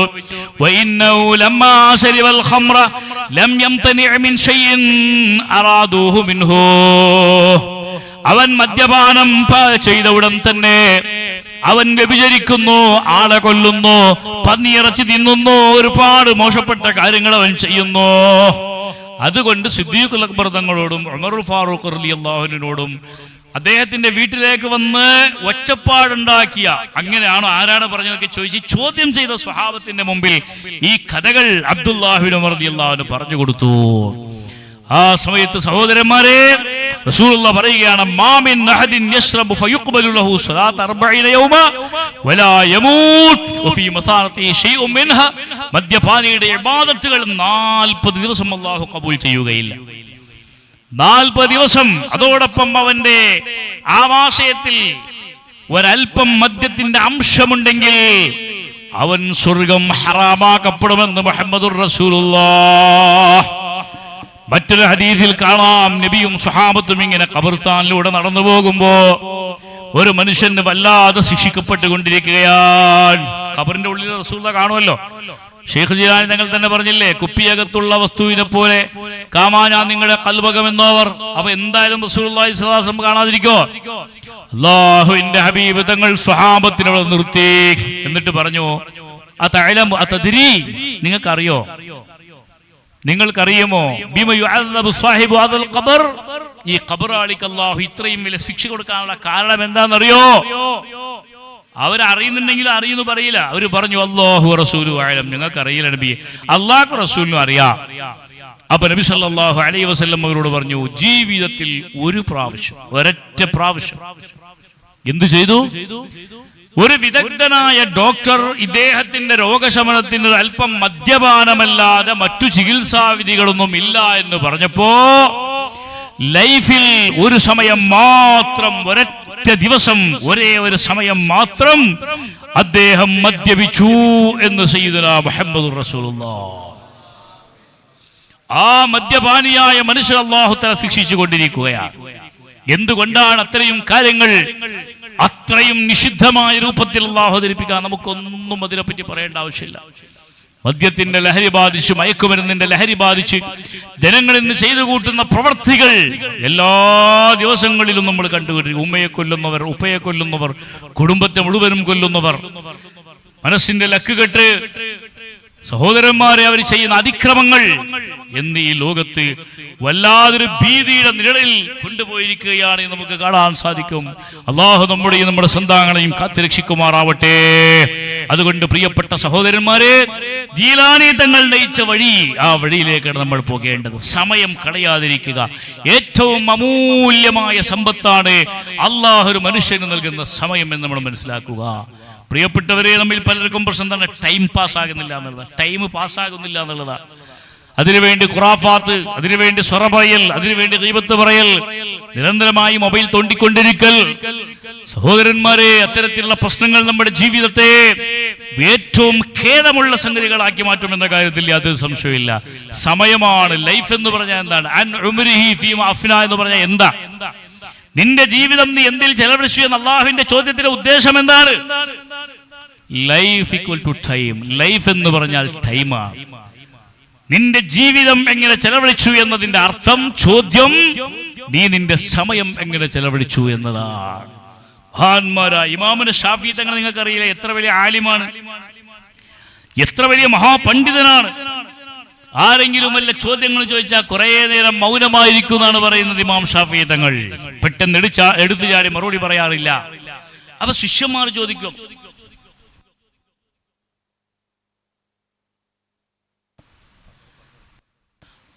ഇൻഷാ അല്ലാഹ് തങ്ങൾ പാപ്പ വന്നിട്ടുണ്ട്, ഖുതുബത്ത് തുടങ്ങാൻ പോവാണ്, ദുആ തുടങ്ങാൻ പോവാണ്, ഞാൻ നിർത്തുകയാണ്. അപ്പൊ ഇമാം ഷാഫി തങ്ങളോട് ചോദിച്ചു, നിങ്ങൾക്കറിയാത്ത മസ്അലകളുണ്ടോ, നിങ്ങൾക്കറിയാത്ത ഇൽമുണ്ടോ, എന്തെങ്കിലും ചോദിച്ചാൽ അപ്പൊ തന്നെ മറുപടി പറഞ്ഞൂടെ? എന്തിനാണ് മറുപടി പറയാൻ താമസിക്കുന്നത്? എന്താണ് നിങ്ങൾ ചിന്തിക്കുന്നത്? ഇമാം ഷാഫിഈ റളിയല്ലാഹു അൻഹു പറഞ്ഞു, 54 വയസ്സുള്ള, മരിക്കുന്ന സമയത്ത് 54 വയസ്സുള്ള ഇമാം ഷാഫിഈ തങ്ങൾ ജീവിതത്തിലെ സെക്കൻഡുകളല്ല മൈക്രോ സെക്കൻഡുകൾ എണ്ണിയാൽ അതിൽ ഒരു മൈക്രോ സെക്കൻഡ് പോലും വേസ്റ്റ് ആയിട്ടില്ലാത്ത മഹാനുഭാവൻ ഇമാമുന ഷാഫിഈ റളിയല്ലാഹു അൻഹു. അഹ്മദ് ബിൻ ഹംബൽ തങ്ങളുടെ വീട്ടിൽ വന്നു. അഹ്മദ് ബിൻ ഹംബൽ തങ്ങളുടെ വീട്ടിൽ വന്നപ്പോ അഹമ്മദ് തങ്ങൾ അവർ പറഞ്ഞു, എന്റെ ഉസ്താദ് വരുന്നുണ്ട്. ഒരല്പം ഭക്ഷണം കഴിക്കുന്ന ആളാണ്, രാത്രി ഏകദേശം 3 ഭാഗം നിസ്കരിക്കുന്ന ആളാണ്, വലിയ മഹാനാണ്, എല്ലാവർക്കും അറിയാം ഇമാം ഷാഫിഈ തങ്ങളെ. ഷാഫി ഇമാം തങ്ങൾ തന്റെ ശിഷ്യനായ Ibn Hanbal, Ahmad bin Hanbal തങ്ങളുടെ വീട്ടിൽ വന്നിട്ട് നന്നായി ഭക്ഷണം കഴിച്ചു. പിന്നെന്ത് ചെയ്തു? നന്നായി കിടന്നു. സുബഹി നിസ്കരിക്കുന്ന സമയത്ത് ഉദു എടുക്കാതെ നിസ്കരിച്ചു. അഹ്മദ് ഹംബലിന്റെ വീട്ടുകാർക്ക് വല്ലാത്ത സങ്കടം, ഇതെന്ത് ഉസ്താദാണ്, എന്ത് ഗുരുവാണ്. അഹ്മദ് ഹംബൽ തങ്ങൾ പറഞ്ഞ എന്താണ്? അല്പമേ ഭക്ഷണം കഴിക്കുന്നാണ്. നന്നായിട്ട് കഴിച്ചു, ഫുള്ളായിട്ട്, അല്ലെങ്കിലും ഒരു ഏകദേശം രാത്രിയുടെ 1/2 ഭാഗം നിസ്കരിക്കുന്നതാണ്. നിസ്കാരം കണ്ടില്ല, സുബഹിന്റെ സമയത്ത് ഉദു പോലും എടുത്തില്ല. മഹാന്മാരുടെ ജീവിതം പലർക്കും അറിയില്ല. ഇമാം അഹ്മദ് ബിൻ ഹംബൽ തങ്ങൾ ചെന്ന് ഇമാം ഷാഫിയോട് ചോദിച്ചു. ഷാഫി ഇമാമിനെ പറ്റി അഹ്മദ് ബിൻ ഹംബൽ തങ്ങൾക്ക് അറിയാം, അത്തരം കാര്യങ്ങളൊന്നും ഉസ്താദിനോട് ചോദിക്കേണ്ട കാര്യമില്ല, അവരുടെ ജീവിതമൊക്കെ വേറെയാണ്, വേറെ ലെവലാണെന്ന് അറിയാം, പക്ഷെ വീട്ടുകാർക്ക് പറഞ്ഞു കൊടുക്കണ്ടേ? ഇമാം ഷാഫി തങ്ങൾ പറഞ്ഞു, ഞാൻ എൻ്റെ ജീവിതത്തിൽ ഈ വീട്ടിൽ നിന്ന് ഭക്ഷണം കഴിക്കുമ്പോൾ എനിക്ക് ഉറപ്പുണ്ട്, ഈ വീട്ടിൽ നിന്ന് എനിക്ക് തരുന്ന ഭക്ഷണം 100% ഹലാലാണ്. മദ്ഹബിന്റെ ഇമാമല്ലേ അഹ്മദ് ബിൻ ഹംബൽ തങ്ങൾ? ഷാഫി ഇമാം തങ്ങളുടെ ശിഷ്യനല്ലേ, സയ്യിദല്ലേ, ഏറ്റവും വലിയ പണ്ഡിതനും മുഹദ്ദിസും എല്ലാമല്ലേ, മുജ്തഹിദല്ലേ? ആ മഹാന്റെ വീട്ടിൽ നിന്ന് ഭക്ഷണം കഴിക്കുന്ന സമയത്ത് എന്തെങ്കിലും കരർപ്പോ ശുഭഹത്തോ ഒന്നും ഉണ്ടാവില്ലല്ലോ. അതുകൊണ്ട് ഞാൻ ഏറ്റവും നന്നായി ഹലാലായ ഭക്ഷണം എന്ന നിലയ്ക്ക് കഴിച്ചു. രണ്ടാമതായിട്ട് ഞാൻ എല്ലാ ദിവസവും രാത്രിയുടെ 2 ഭാഗങ്ങളിൽ 1 ഭാഗം 1/3 ഭാഗം നിസ്കരിക്കാറാണ് ചെയ്യുന്നത്. അമലാണ്, ഇബാദത്താണ്. പക്ഷേ എനിക്ക് ഇന്നലെ ഞാൻ 1 മിനിറ്റ് പോലും ഉറങ്ങിയില്ല, 1 നിമിഷം പോലും, സെക്കൻഡ് പോലും ഞാൻ ഉറങ്ങിയില്ല. ഞാൻ ഒരു ആയത്തിനെ സംബന്ധിച്ച് ചിന്തിച്ച് അതിൽ നിന്ന് ഒരുപാട് മസ്അലകൾ ഞാൻ ഇജ്തിഹാദ് ചെയ്തെടുത്തു, ഇസ്തിംബാത്ത് ചെയ്തെടുത്തു. നമ്മുടെ ഷാഫി മദ്ഹബ് എവിടെ നിന്നാണ് വന്നത്? ഖുർആനിൽ നിന്നും ഹദീസിൽ നിന്നാണ് വന്നത്. ഖുർആനിൽ ആയത്ത് കിട്ടിയാൽ മതി, അവർക്ക് അത് ഇസ്തിംബാത്ത് ചെയ്ത് ചിന്തിച്ച് ഗവേഷണ നിരീക്ഷണ പരീക്ഷണങ്ങൾ നടത്തി അതിൽ നിന്നും നിരവധി മസ്അലകൾ അവരെന്നെടുക്കും. ഞാൻ ഇന്നലെ രാത്രി കിടന്നപ്പോ ഒരൽപ്പം പോലും ഞാൻ ഉറങ്ങാതെ എന്റെ ജീവിതത്തിലെ ഒരുപാട് അമൂല്യമായ മസ്അലകൾ ഞാൻ ഇന്നലെ രാത്രി കിടന്നുകൊണ്ട് ഇസ്തിംബാത്ത് ചെയ്തു, ഗവേഷണം ചെയ്തു. പിന്നെ സുബൈക്ക് എന്തുകൊണ്ട് ഉദു എടുത്തില്ല എന്ന് ചോദിക്കേണ്ട ആവശ്യമില്ലല്ലോ, ഉറങ്ങിയാലല്ലേ ഉദു എടുക്കേണ്ടതുള്ളൂ. ഷെയ്ഖ് ജിലാനി തങ്ങൾ അങ്ങനെയല്ലേ 40 കൊല്ലം ഇശാക്കെടുത്ത ഉദു കൊണ്ടല്ലേ സുബൈ നിസ്കരിച്ചത്. ഇശാ നിസ്കാരത്തിനടുത്ത ഉദു കൊണ്ടാണ് സുബൈ നിസ്കരിക്കുന്നത്. നിലവേരും മീശ തൊഴുതോരുവാലേ 40 സുബഹി തൊഴുതോവർ. അപ്പൊ മഹാനായ ശൈഖ് തങ്ങൾ തഹജ്ജുദ് നിസ്കരിച്ചില്ലേ എന്ന് ചോദിക്കുന്നവരുണ്ടാകാം. തഹജ്ജുദ് നിസ്കാരത്തിന് ഉറക്കം നിർബന്ധമല്ലേ? അപ്പൊ 40 കൊല്ലം ശൈഖ് തങ്ങൾ അവർ തഹജ്ജുദ് നിസ്കരിച്ചില്ലേ? തഹജ്ജുദ് നിസ്കാരമാണല്ലോ ഔലിയാക്കളുടെ ഏറ്റവും വലിയ സിഫത്ത്. അതാണല്ലോ മനുഷ്യനും റബ്ബും തമ്മിലുള്ള സംഭാഷണം നടത്തുന്ന സമയം. അപ്പോ ഫിഖ്ഹിന്റെ കിതാബുകൾ മുമക്കിറൻ മഖഅദഹു, അവന്റെ ഇരിപ്പിടം ഉറപ്പിച്ചിട്ട് അവന്റെ ഇരിപ്പിടത്തിൽ നിന്ന് വല്ല വായു പോലെയുള്ള സംഗതികൾ പുറത്തു വന്ന് ഉളൂ കെടാത്ത രൂപത്തിലുള്ള ഇരുത്തമുണ്ട്. അങ്ങനെ ഇരുന്നുറങ്ങുന്ന മനുഷ്യന്റെ ഉളൂ മുറിയില്ല എന്ന് എല്ലാ ഫിഖഹിന്റെയും കിതാബിൽ കാണാം. അങ്ങനെയുള്ള ഉറക്കം ഒരൽപ്പം ഉറങ്ങി, ആ ഉറക്കത്തിൽ ഉളൂ നഷ്ടപ്പെടാത്ത വിധത്തിൽ ഉറങ്ങി, പിന്നെ തഹജ്ജുദ് നിസ്കാരം ഇമാം ഷെയ്ഖ് ജീലാനി തങ്ങൾ നിർവഹിച്ചിട്ടുണ്ട്. അപ്പൊ അങ്ങനെയുള്ള ജീവിതത്തിൽ സഹോദരന്മാർ ഞാൻ പറഞ്ഞു വരുന്നത്, മഹാന്മാർ നമുക്ക് കാണിച്ച ജീവിതം അതാണ്, സമയത്തിന്റെ മൂല്യം. ഞാൻ അവസാനിപ്പിക്കുന്നു. ഷെയ്ഖ് തങ്ങൾ അവരുടെ ജീവിതം, ഷെയ്ഖ് അഹമ്മദുൽ കബീർ തങ്ങളുടെ ജീവിതം, ത്യാഗത്തിന്റെ തീച്ചൂളയിൽ ഏറ്റവും അധികം പ്രയാസങ്ങൾ അനുഭവിച്ചുകൊണ്ട് കഷ്ടപ്പെട്ട ഷെയ്ഖ് അഹമ്മദുൽ കബീർ തങ്ങൾ അവர்கள் ഒരു സംഭവം കൂടി പറഞ്ഞു ഞാൻ നിർത്താം. ഷെയ്ഖ് അഹമ്മദുൽ കബീർ തങ്ങൾക്ക് അല്ലാഹു ഏറ്റവും ഉന്നതമായൊരു സ്ഥാനം കൊടുത്തു. അല്ലാഹുവിന്റെ ഔലിയാക്കൾക്ക് കിട്ടാവുന്നതിൽ ഏറ്റവും ഉന്നതമായൊരു സ്ഥാനം. ആ സ്ഥാനം കിട്ടിയവരും ശിഷ്യന്മാർ അറിഞ്ഞു. എങ്ങനെയാണ് അറിയുന്നത്? ആത്മീയമായ വയർലെസ് മെസ്സേജിലൂടെയാണ്. ആരെങ്കിലും അറിയിച്ചിട്ടോ ആധുനികമായ ഇൻസ്ട്രുമെന്റുകളോ ഉപകരണങ്ങളോ മുഖേന ഒന്നും അല്ല. അവരുടെ കറാമത്തുകൾ കൊണ്ട് അറിഞ്ഞു. ശിഷ്യന്മാര് ഗുരുവിനെ അഭിനന്ദിക്കാൻ വേണ്ടി വീട്ടിലേക്ക് വന്നു. വീട്ടിലേക്ക് വന്നു. നല്ല കാര്യങ്ങൾ ആർക്കെങ്കിലും ഉണ്ടായാൽ, അവർക്ക് എന്തെങ്കിലും സന്തോഷമുണ്ടായാൽ ഫഹന്നിഹി, ആ സന്തോഷത്തിന്റെ പേരിൽ നിന്റെ സുഹൃത്തിനെ നീ അഭിനന്ദിക്കണമെന്ന് നബി സല്ലല്ലാഹു അലൈഹി വസല്ലം പറഞ്ഞിട്ടുണ്ട്. ഉസ്താദിന് വലിയൊരു മഹത്വം കിട്ടിയതല്ലേ, ഉസ്താദിനെ ആദരിക്കാമെന്ന് പറഞ്ഞിട്ട് അവർ വന്നു. വരുന്ന സമയത്ത് ഉസ്താദിന്റെ ഭാര്യ റിഫായി ശൈഖ് തങ്ങളുടെ ഭാര്യ കുറച്ച് കടുപ്പമുള്ള സ്ത്രീ ആയിരുന്നു. നല്ലോണം മഹാനായ റിഫായി ശൈഖ് തങ്ങളെ വേദനിപ്പിക്കുന്നുണ്ട്. തീ കൊള്ളികൊണ്ട് ഷെയ്ഖ് റിഫായി തങ്ങളെ ദേഹത്തിലേക്ക് ചുട്ടുവെക്കുന്നുണ്ട്. ഷെയ്ഖ് റിഫായി തങ്ങളൊക്കെ സഹിക്കുന്നുണ്ട്. ഇതൊക്കെ ഇതൊക്കെ നേരിൽ കണ്ട അല്ലെങ്കിൽ അനുഭവം അറിഞ്ഞ ശിഷ്യന്മാർക്ക് വല്ലാതെ സങ്കടമുണ്ടാകുന്നുണ്ട്. ഷെയ്ഖ് അവരെ കാണാൻ വേണ്ടി പുറത്തു വന്നപ്പോൾ അവർ ചോദിച്ചു, ആ ഉസ്താദെ, അവിടെ ത്വലാഖ് ചൊല്ലിക്കൂടെ അവരെ? ആ ഭാര്യ എന്തിനാണ് നിങ്ങൾക്ക് ഇത്രയും പ്രയാസം സഹിക്കുന്നത്? ആ സമയത്ത് ഷെയ്ഖ് റിഫായി തങ്ങൾ ചോദിച്ചു, അല്ല നിങ്ങൾ എന്തിനാ ഇങ്ങോട്ട് വന്നത്? അവര് പറഞ്ഞു, ഉസ്താദിന് അല്ലാഹുവിന്റെ ഔലിയാക്കളിൽ ഉന്നതമായ സ്ഥാനം ലഭിച്ചില്ലേ, അതിന് ഞങ്ങൾ തഹ്നിയത്ത് ചെയ്യാൻ വേണ്ടി വന്നതാണ്, ഉസ്താദിനെ അഭിനന്ദിക്കാൻ വേണ്ടി വന്നതാണ്. അപ്പൊ ഷെയ്ഖ് റിഫായി തങ്ങൾ പറഞ്ഞു, ഉന്നതമായ സ്ഥാനം കിട്ടിയത് ഭാര്യയുടെ ഉപദ്രവം ഞാൻ സഹിച്ചത് കൊണ്ടാണ്. ഭാര്യയുടെ ഉപദ്രവങ്ങളും ബുദ്ധിമുട്ടുകളൊക്കെ സഹിച്ചത് കൊണ്ടാണ് എനിക്ക് അല്ലാഹു ആ സ്ഥാനം തന്നത്. അപ്പൊ ഭാര്യയുടെ ഉപദ്രവത്തിന്റെ മേൽ ഞാൻ സബർ ചെയ്യാതെ ആ സ്ഥാനം കിട്ടോ? ഞാൻ അവളെ ത്വലാഖില്ല, ഇത്രയും വലിയ സ്ഥാനം അല്ലാഹു നൽകാൻ സാധ്യത ഉണ്ടായിരുന്നു. അവ ജീവിതത്തിന്റെ ഓരോ ഘട്ടങ്ങളിലും അള്ളാഹുവിന് വേണ്ടി സർവം സമർപ്പിച്ചുകൊണ്ട് അള്ളാഹുവിന്റെ മഹോന്നതമായ സ്ഥാനത്തെത്തിയ ആളാണ് ഷെയ്ഖ് ജിലാനി തങ്ങൾ. ആ മഹാനുഭാവനെ വിളിച്ചുകൊണ്ടുള്ള ഖുതുബിയത്ത് ജമലുല്ലൈലി കുടുംബത്തിൽ അൽ ഖുതുബ് ജമലുല്ലൈലി തങ്ങളുടെ പേരക്കുട്ടികളിൽപ്പെട്ട ഒരു വലിയ പണ്ഡിതൻ മഹാനായ സയ്യിദ് ഹുസൈൻ ജമലുല്ലൈലി തങ്ങൾ അവർ ഈ നാട്ടിൽ തന്നെ 10-17 വർഷത്തോളമായി ഈ മജ്ലിസ് നടത്തുന്നു എന്നറിയാൻ സാധിച്ചു. എനിക്കറിയാം ഇതൊരു വാർഷിക സദസ്സല്ല, ഇതൊരു മാസിക സദസ്സാണ്. എങ്കിൽ കൂടി ഒരു വാർഷിക സദസ്സിന്റെ പ്രതീതിയോടുകൂടി ഖുതുബിയത്ത് ചൊല്ലാൻ അല്ലാഹുവിന്റെ ഔലിയാക്കളുടെ വഴിപിൻപറ്റി അവരുടെ മദദിനും ബറക്കത്തിനും വേണ്ടിയും ആഗ്രഹിച്ച് നിങ്ങൾ വന്നവരാണ്. അല്ലാഹു കബൂൽ ചെയ്യുമാറാവട്ടെ. ഒന്നിലായ തങ്ങൾ പാപ്പാക്ക് അല്ലാഹു ദീർഘായുസ്സും ആഫിയത്തും നൽകട്ടെ. അവരുടെയും അതുപോലെയുള്ള സദാത്തുക്കളുടെയും തണൽ അല്ലാഹു നമുക്ക് നീട്ടിത്തരുമാറാവട്ടെ. അവരുടെ കൂടെ സ്വർഗ്ഗലോകത്തിലേക്ക് പ്രവേശിക്കാനുള്ള സൗഭാഗ്യം അല്ലാഹു നൽകട്ടെ. ആമീൻ ബിറഹ്മതിക യാ അർഹമർ റഹീമീൻ. വൽഹംദുലില്ലാഹി റബ്ബിൽ ആലമീൻ. വസ്സലാമു അലൈക്കും വറഹ്മത്തുള്ളാഹി തആല വബറകാതുഹു.